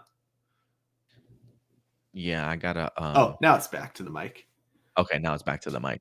So yeah, it was just pretty funny to see him. And he eventually congratulated him and clapped for him and stuff, but he was definitely taken by surprise. And I don't remember if it was at the same one, but I did get a chance to meet Katie Lotz. She's an absolute sweetheart, as a super nice person also. And I also got a chance to meet Manu Bennett, who played Deathstroke. He also signed my season 2 Blu-ray for me when I went to the convention. So guys, if you have conventions out in your area, if they have in fact started opening up again, go back out there, check it out. I think you guys will have a great time, especially if you haven't been to one in quite some time. Um, let's see here. AJ's got a couple of other questions. Have you guys seen the new movie that came out on Netflix, Red Notice? I haven't. Although I have a funny story about that movie at our theater, and I hope to God my manager isn't watching this podcast. So I'm the TTA at our theater, which means that like a lot of stuff when it comes to the projectors, that I have to make sure all the movies are ready to go. So we had Red Notice, which I did not know about, so I didn't have it downloaded in time for when we had the premiere of that film at our theater. So I luckily it downloaded only 20 minutes late, so people were luckily really calm about the whole thing. No one was like, pissed. But there was a part of me that was like tempted to just like plug in like a computer or something with an HDMI cord into the projector and just play it from Netflix. I love it. So you're the guy in the projection booth that when the movie doesn't start on time, everybody's looking back like, is there anybody up there? What the well, there's never anyone paying attention up there. Like, come on, start this movie, guys. Are you the person that we blame now, Stuart? I guess so. It is right now. There's no one up there, but like, because the way projectors it's all are, programmed it's all now, digital. Right? Yeah, it's all digital, pre-programmed. But yeah, for the most part, I make sure like the movies have to be ready to go before they premiere. So that was one where I'm like, oops, I messed up. I didn't know we were getting this movie. I thought it was just going to Netflix. That's pretty funny. That's pretty funny. So while I haven't finished Red Notice, I at least did start Red Notice. Look, it's a fun little movie. I can see why it's on Netflix. Let's just say that. But it's a fun little movie. Like I appreciate it for what it was. Like I mean, the star power alone of Gal Gadot, Ryan Reynolds, and Dwayne The Rock Johnson is out of this world. Great humor, certainly still had me laughing. You definitely can get that Ryan Reynolds flair, to certainly say the least. I am curious as to how many of Ryan Reynolds' stunts he actually did on his own. There's a couple of Ryan Reynolds parkour moments that I'm like, did he do that? Is that a stunt double? I can't really tell. But I don't know how great Ryan Reynolds in shape he certainly is. But look, again, it feels very Netflixy to me, but it doesn't mean that it's not a good little fun popcorn movie of a time. And anytime you get the idea of like a thief, thieves competing against each other, somebody trying to hunt them down and try and get them, it makes for a fun little action film, to certainly say the least. So I enjoyed what I have watched. He also says, since we all know about the situation involving Alec Baldwin in the upcoming movie, The Rust, do you think the movie will still happen after it's been put on hold indefinitely? And do you see Alex himself staying on board or perhaps being recast while staying as a producer? Do you think this movie happens at all, Stuart?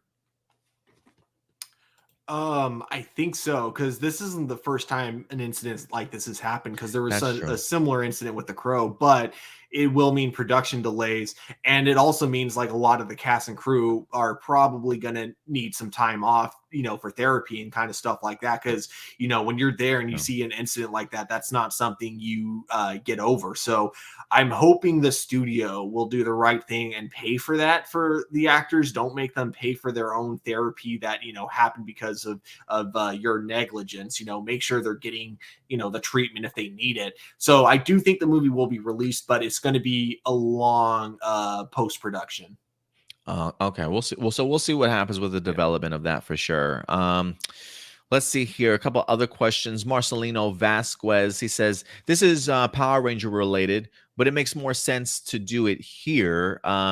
He says, if we get our first, he says, if we get our first first transgender ranger or even a transgender character in Power Rangers in the near future, how will Hasbro and the production team handle the negative feedback from people who say that Power Rangers has gone woke and is becoming SJW? Well, first off, we don't even know if they're going to go and tackle that idea. And secondly, I don't even know if Hasbro would respond. I don't even think they need to respond, honestly.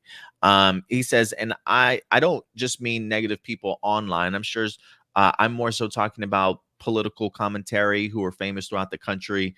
They have criticized any kids show that showcases any LGBTQ themes, believing it brainwashes kids. Fox News. They tried to attack Superman in regards to that also too recently. But it just shows, I think it shows you how much they really don't pay attention to the world of Superman and comics. Like them talking about Superman, like you do realize this isn't Clark Kent that we're talking about, right? Like you do realize that this is Superman, like Superboy, his actual son, but people want to just, attach these fearful words to Superman and don't really even truly know the bigger picture of what's certainly going on. So they'll use anything these days to kind of push their negative narrative that they certainly have. So even if they were to come out with a transgender ranger, I'm sure there will be people out there that will certainly talk about it, but I'm pretty sure those people probably have never watched Power Rangers in the 28 years that it's been on, or have any idea as to what Power Rangers represents. They're just want to, they're if anything, they will just come out and say something negative because it's something negative for them to talk about.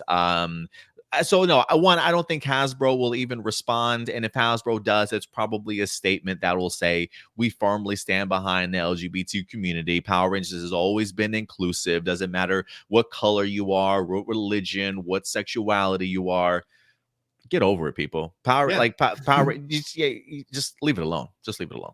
And I think one thing, I think it's going to be a lot like, with the negative feedback that a lot of the CW shows get when they're like, oh, these shows are way too woke. Like, I think especially with Supergirl, it's going to be that thing where they're not going to respond because they don't need to. They know it's like just a bunch of a-holes that, unfortunately have influence. Like that's something I'm not going to deny. It's like these a-holes do unfortunately have a lot of influence, but I think they know for the most part, the people that are actually watching the show to like watch it, and enjoy it aren't going to be the type of people that are going to bitch about it. The people that bitch about it are the type that don't watch it most of the time.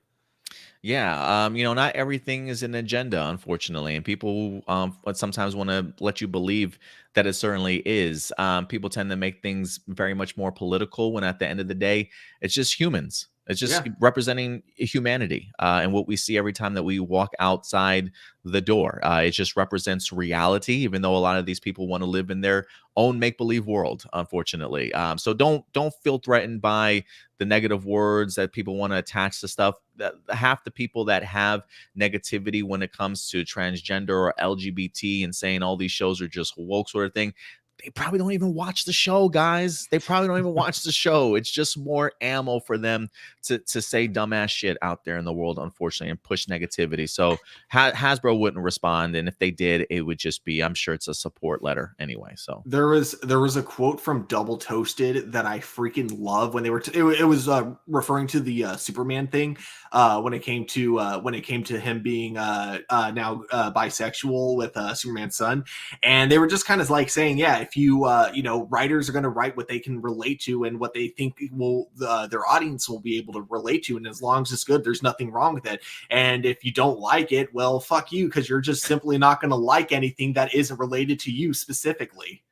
Yeah, I mean, absolutely, man, absolutely. And he's an alien, guys. Who gives a fuck? Like, that's what I'm saying. Like, what do we like? Is this really how we're spending our time, guys? Like, just nitpicking on stuff, like just because we can, because oh my god, it's an agenda. No, bro, you don't even read the comics. It just shows the negativity that people certainly have. Like, he's an alien, guys. Why do we care? I don't. Whatever. Anyway, do you have any plans, Stuart, to watch Tiger King season 2?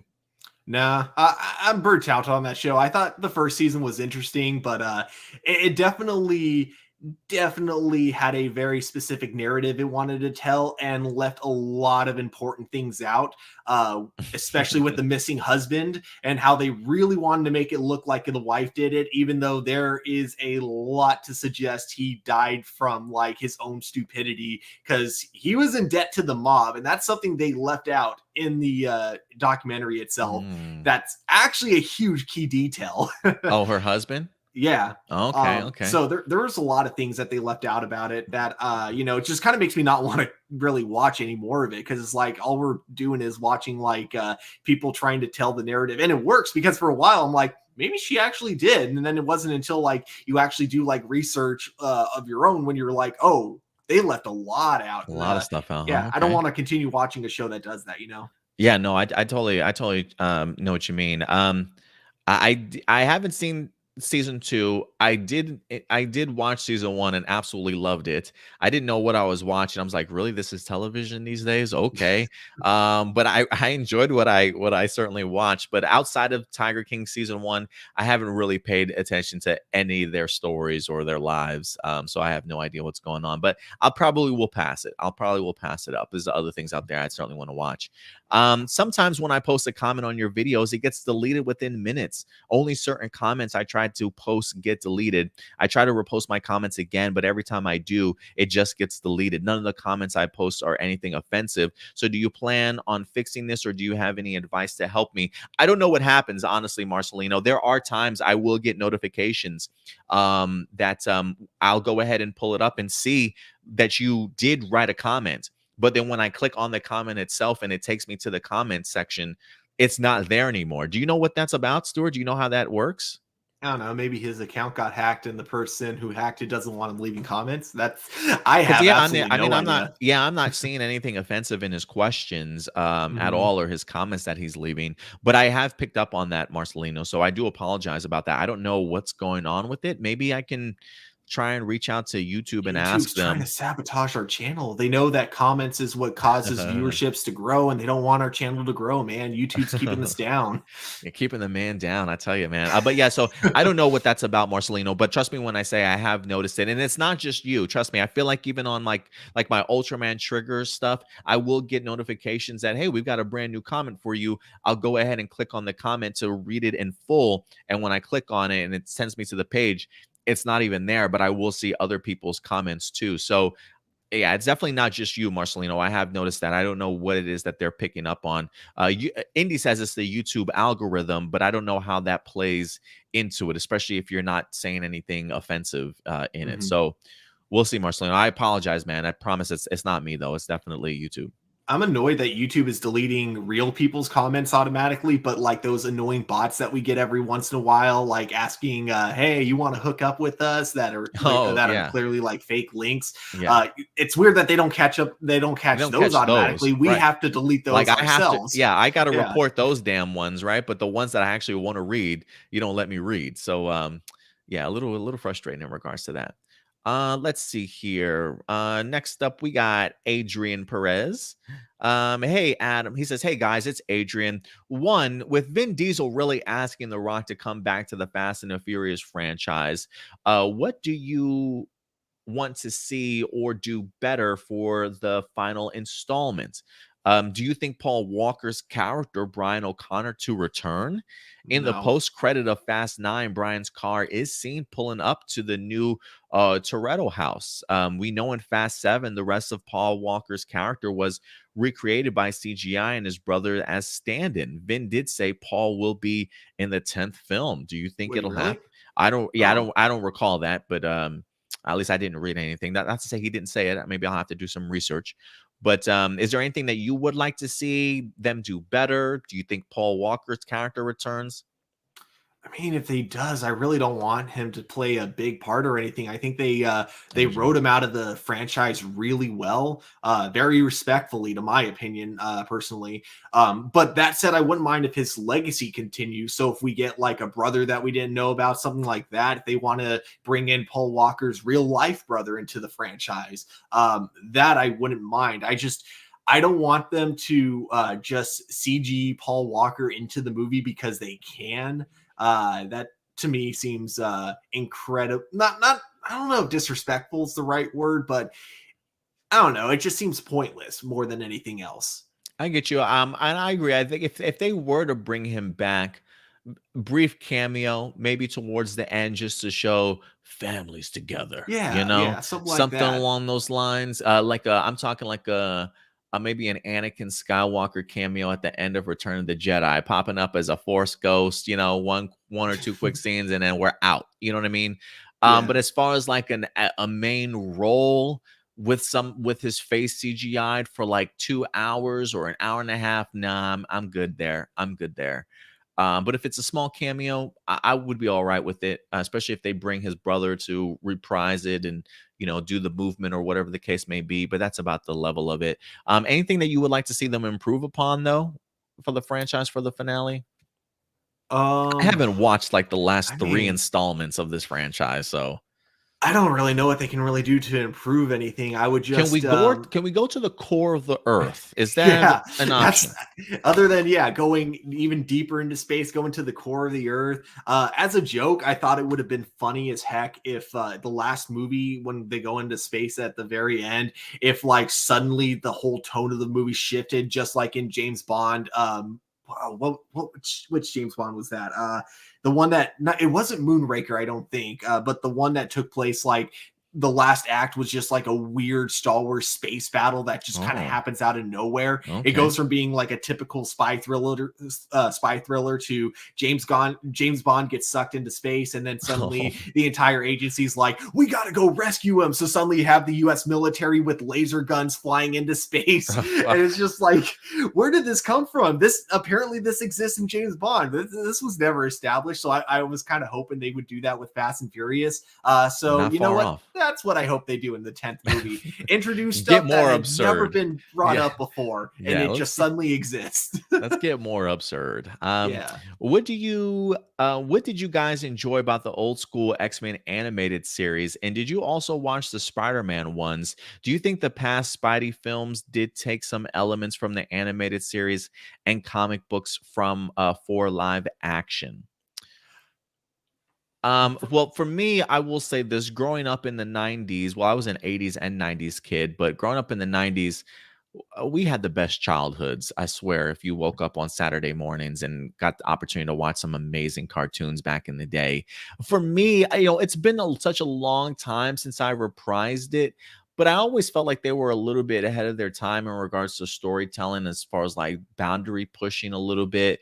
I always loved X-Men and Spider-Man. The theme songs always stuck with me throughout the years for sure, but I always felt like they never had a problem in pushing the boundaries, or at least showing character emotions, putting our characters through some of the through the ringer and stuff, and really giving them some really impactful stuff. Like, I love the whole Dark Phoenix saga. I just love that they really focused on some really great comic book arcs, and brought them to animation form, and always just did a really stellar job. So for me, I always loved a lot of the character work. I thought they took their characters very seriously.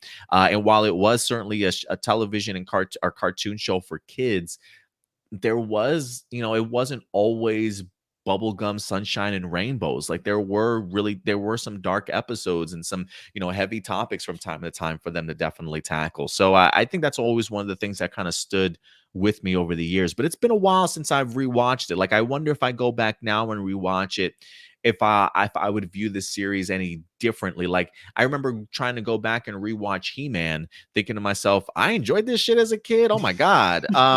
So, I wonder if the same thing would happen with revisiting Spider-Man and X-Men. But I just remember growing up, I absolutely loved it. Like, for me, Spider-Man, like the Clone Saga and stuff, and just and the amazing Rogues Gallery he had. I always loved the approach to it. I always loved the approach, and they never felt like they were holding back. You know what I mean? Mm-hmm.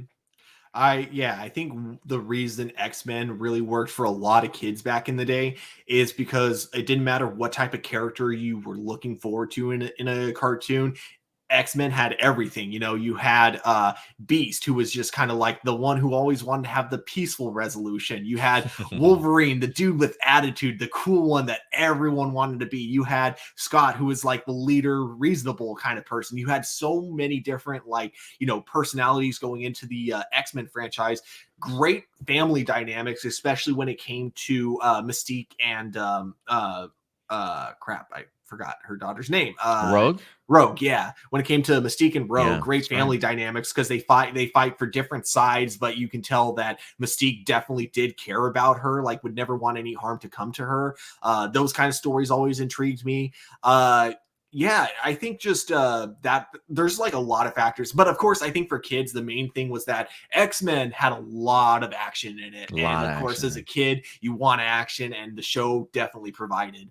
Yeah, that opening, not only the theme song, but just the intro of seeing all the teams, the cool slashing as you get like the characters' names and stuff, Gambit throwing his cards and Jubilee with the explosions and shit. I mean, you even had like the X-Men and then like the Brotherhood of like the Brotherhood, like they were charging towards each other.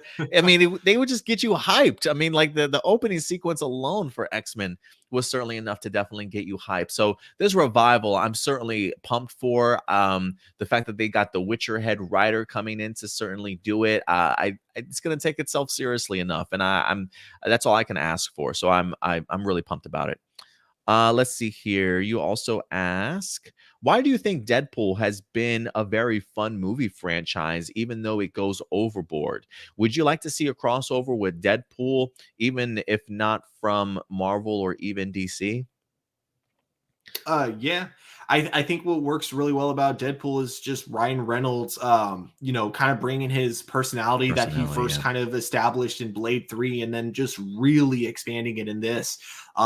His personality goes perfectly with Deadpool, and I think its self-awareness is always just at the perfect level, I think, because a lot of movies get too self-aware and then it's just the joke of fourth wall breaking jokes become like too old. And while Deadpool does use a lot of fourth wall breaking jokes, it also does for the most part take its stories very seriously. And so I think like the way it blends the two is just so well done, and it's an art that's really hard to perfect, because a lot of times that becomes my complaint with some movies is when they have a tonal imbalance and it just ends up being a mess. With Deadpool, I think they somehow fit it in like perfectly. And I think part of it is because the comedy really helps the characters themselves. Like the comedy feels like it's coming from the characters who were in a dark place that are trying to lift themselves up, just like in real life. Because you look at Deadpool 2 and you have the kid who's in this really tragic situation, and you feel like, you know, whenever you see him cracking jokes, it doesn't feel like he's cracking jokes because he's trying to be funny. He's cracking jokes because it's a defense mechanism. So it comes off as so much more genuine, you know?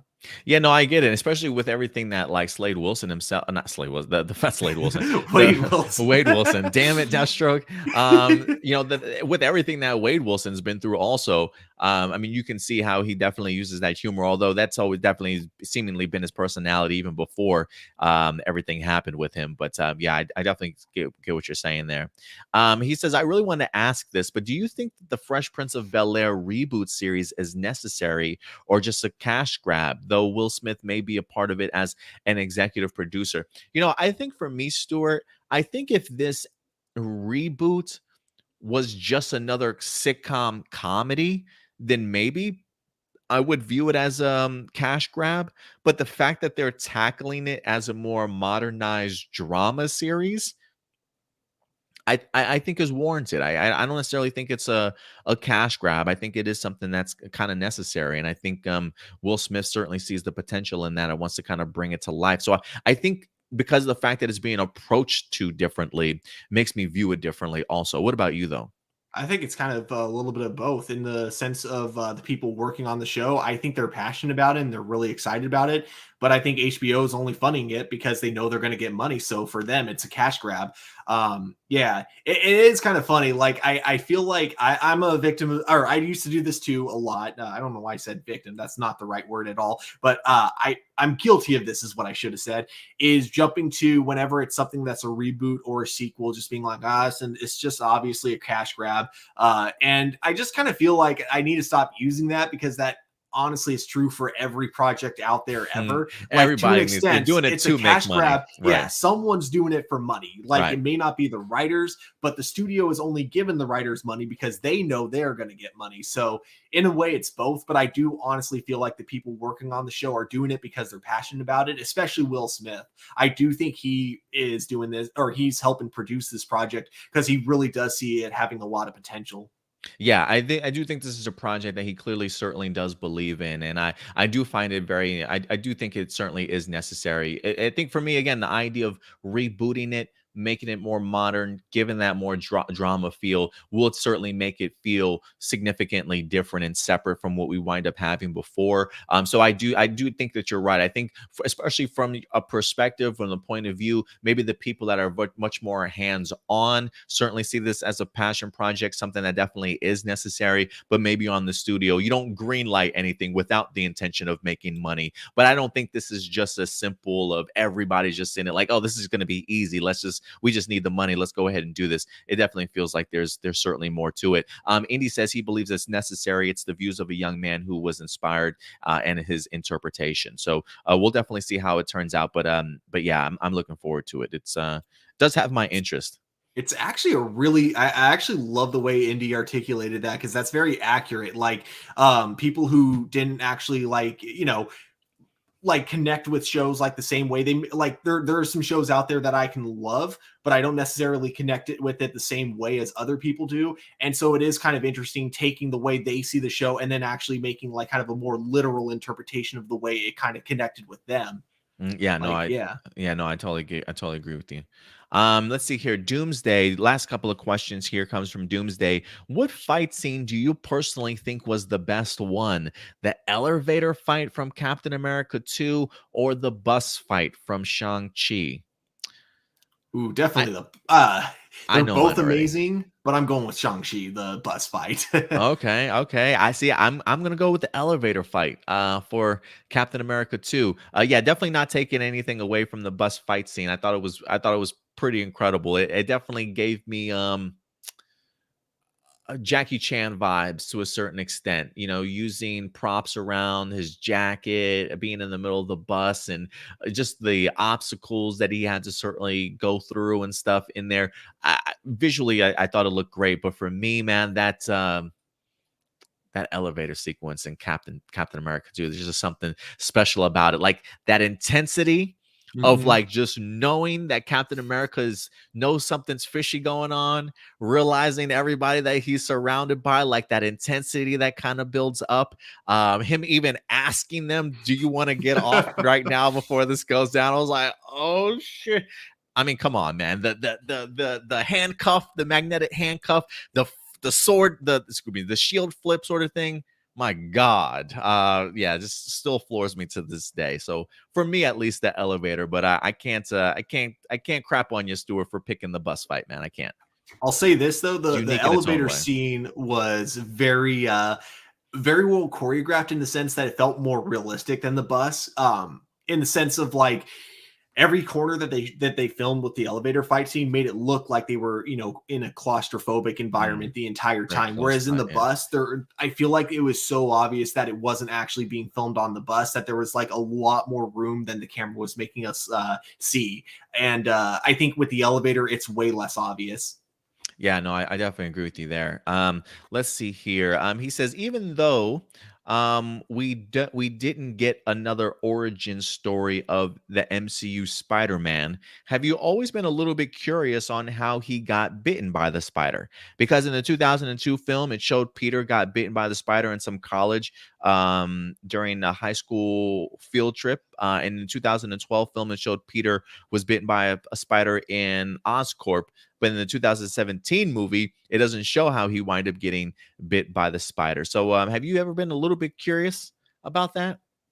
To an extent, we know that the spider's dead, so I'm kind of curious if it died because like he stepped on it afterwards, or if it was like kind of if it happened exactly the way Miles was bitten in Into the Spider Verse, where it just bit his hand and he's just like, Yeah, the anticlimactic, like, oh, yeah. and just yeah, that was pretty funny. I am kind of curious to see it.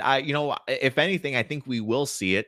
in animated form with that Spider-Man freshman year, with it taking place in the MCU canonically, talking about the early years of Spider-Man. I do think that we probably maybe we'll get a little bit of an origin story in the animated series itself, maybe like the first episode, or at least maybe a highlight of certainly how it happened. I do think that it will happen, though. I do think we'll see it. Definitely. And do you consider Captain America: Civil War as Avengers 2.5? No, because the Avengers movies usually don't have a main focus character. And it's really hard to look at Captain America Civil War and say that about it, because it definitely feels like it's focused mostly on Captain On America. Captain Like, America. yeah, Iron Man has his screen time, but it really does feel like Captain America is the main character of that movie. Yeah, I would agree with you too. I mean, in the sense that, Avengers 2.5, because it's got a bunch of Avengers in it, I get it, but for me, it still feels very much like a focus on Captain America. So for me, it definitely feels like a Captain America movie to me. But I get the idea of people saying, "Oh, it's just a 2.5." I totally get it. Mm. Let's see here. And I think that's actually all the live viewer questions that we have for the day. I just refreshed it. Yeah, so I think we're good. Tackled everybody's questions from last week and this week, ladies and gentlemen. So thank you very much, guys, for certainly joining us. Are there any comments left from here? We have a few comments that people were talking about. Maybe we can bring up some last second comments before we wrap up today's show. Yeah. Marcelino says, correct me if I'm wrong, but I heard people saying that The Mandalorian season 3 will be its last. Is that true? I haven't heard anything about that.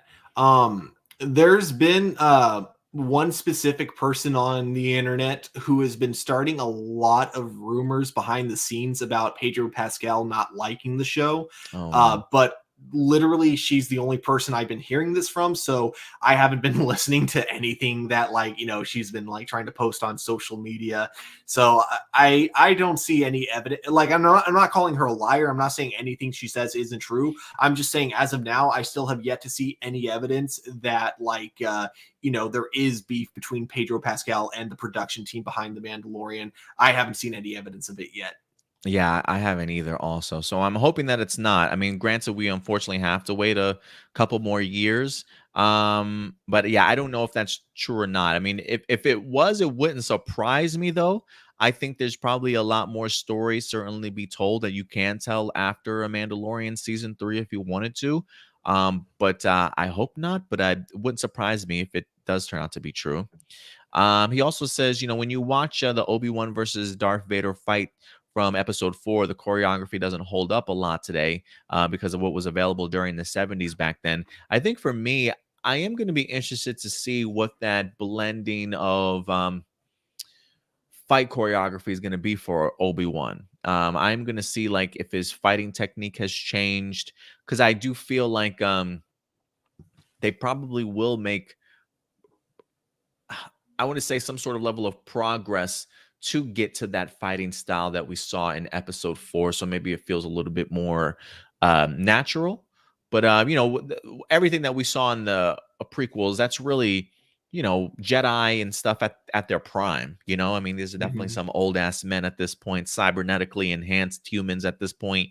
So yeah, they certainly can't move the way that they certainly did. But I would be interested to see when it comes to the Obi-Wan Kenobi series, if we see hints of that fighting style in episode 4 making its way into it, if that makes sense. You know what it is? You know what my head canon for why that is because Obi-Wan at the time is really old, and it's implied in the Ahsoka novel that being on the planet of Tatooine has aged him even faster because of the two sons. I don't know the science behind that, if that's accurate, but we'll pretend that that makes sense. But anyways, the big thing about sword fighting, and this is like real life sword fighting situations, is that even if you're going up against someone at a much lower level than you, so even though Darth Vader is still like, able to do all like the, good choreography that you would have been able to see in the next movie in Empire Strikes Back, which I think kind of holds up really well. Yeah, I think so too. You shouldn't, just because you're more advanced than the person you're fighting, you want to fight at their level, because an accident could happen. Like, they could kill you by accident, like, and because, like, you were over cocky, or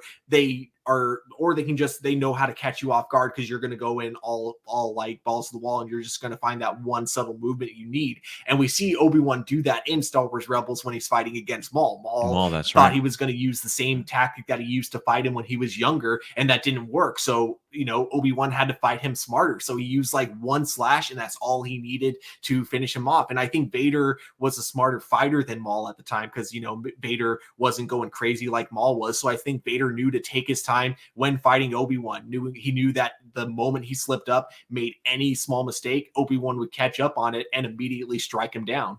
I kind of dig that perspective that you have in regards to that. Honestly, that's a pretty good call. I kind of dig that.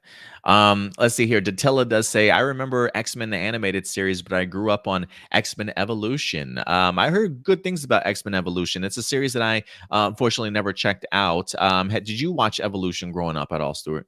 A little bit. I definitely preferred the original, but I definitely did watch a little bit of X-Men Evolution. Unfortunately, I remember like maybe 2 episodes from that show, but that's about it.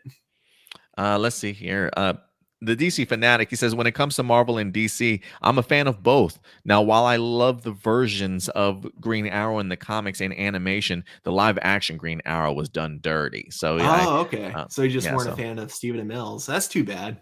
Yeah.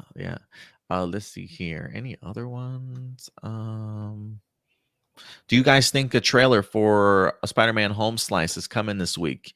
You think we'll see the two anticipated people or just the villains? I do think a trailer is probably coming this week. I'm keeping my fingers crossed. We got a poster this week. Maybe this upcoming week we'll get a trailer. But I don't think if we do get a trailer, Stuart, I don't see them showing Toby or Andrew, even if they are in this film. I don't think you put that in a trailer, man. They're not good. I don't think they're going to be in front of the camera, but I think we're going to get it like a voice from one of them. One of them's going to say like the line, maybe like or with great power comes great responsibility. Like I could see that, but I don't think we're going to see either of them directly in front of the camera. I get you. You. Let's see here. It'll be like that scene from the Justice League trailer where we see Superman approaching Alfred, and Alfred's like, I knew you, or they told me you were coming. Let's hope you're not too late. I think that's what it's going to look like. I get it.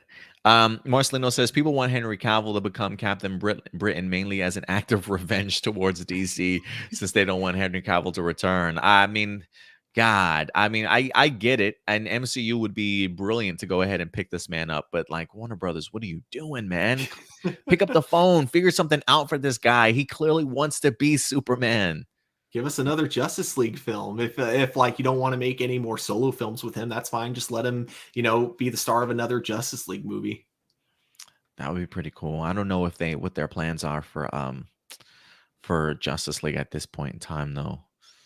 Let's see here. Any other questions, comments?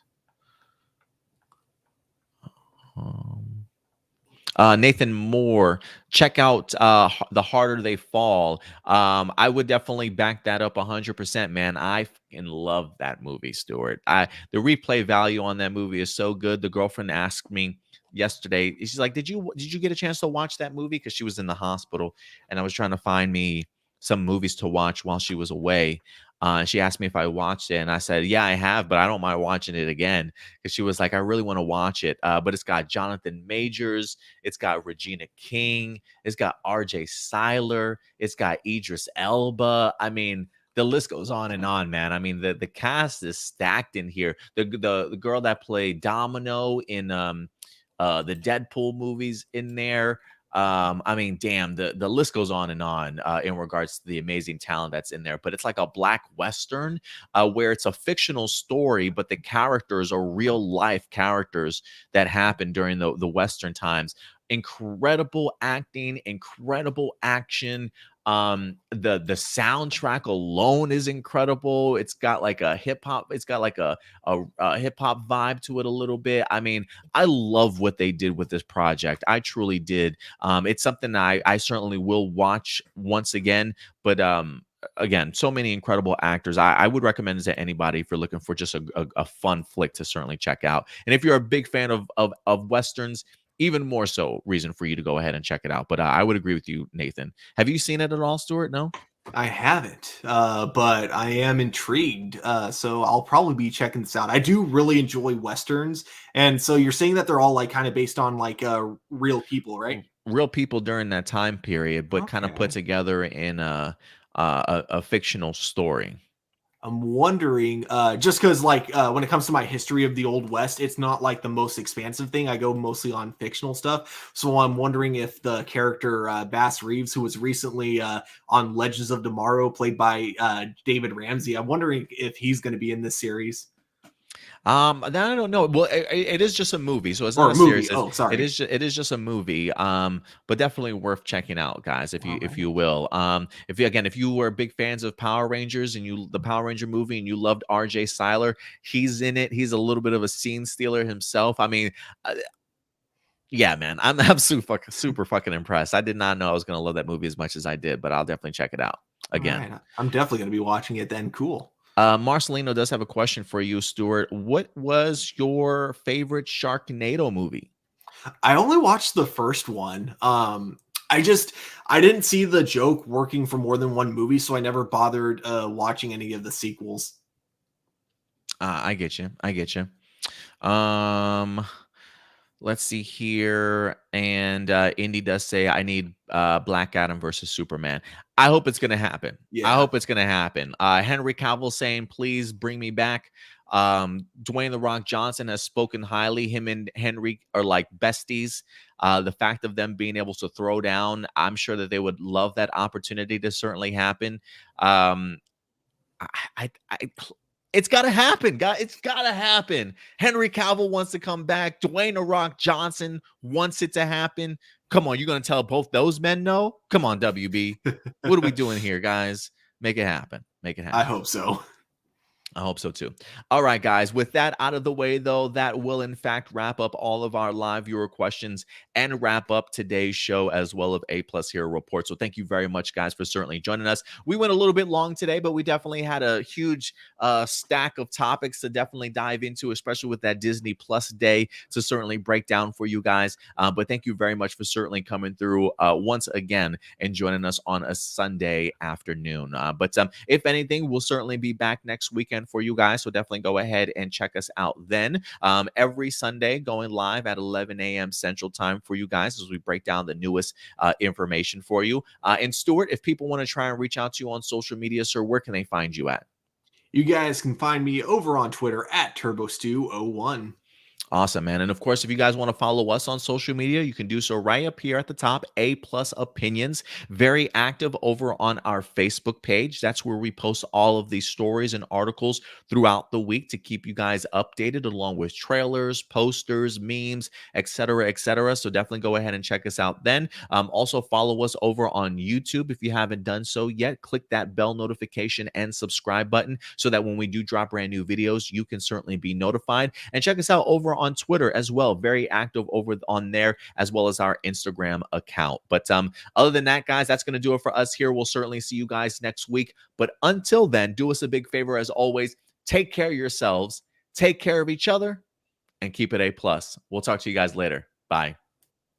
If you enjoy our content and want to be a part of helping our channel grow, become a patron supporter. We have affordable tiers to choose from that offer a variety of exclusive and early access content, from audio files for all of our shows for you to enjoy on the road, access to our Discord community, and plenty of reactions, reviews, character breakdowns, and more. Check us out at patreon.com/APlusOpinions. And as always, remember, like, subscribe, and hit that bell notification so anytime we drop a brand new video, you will be notified.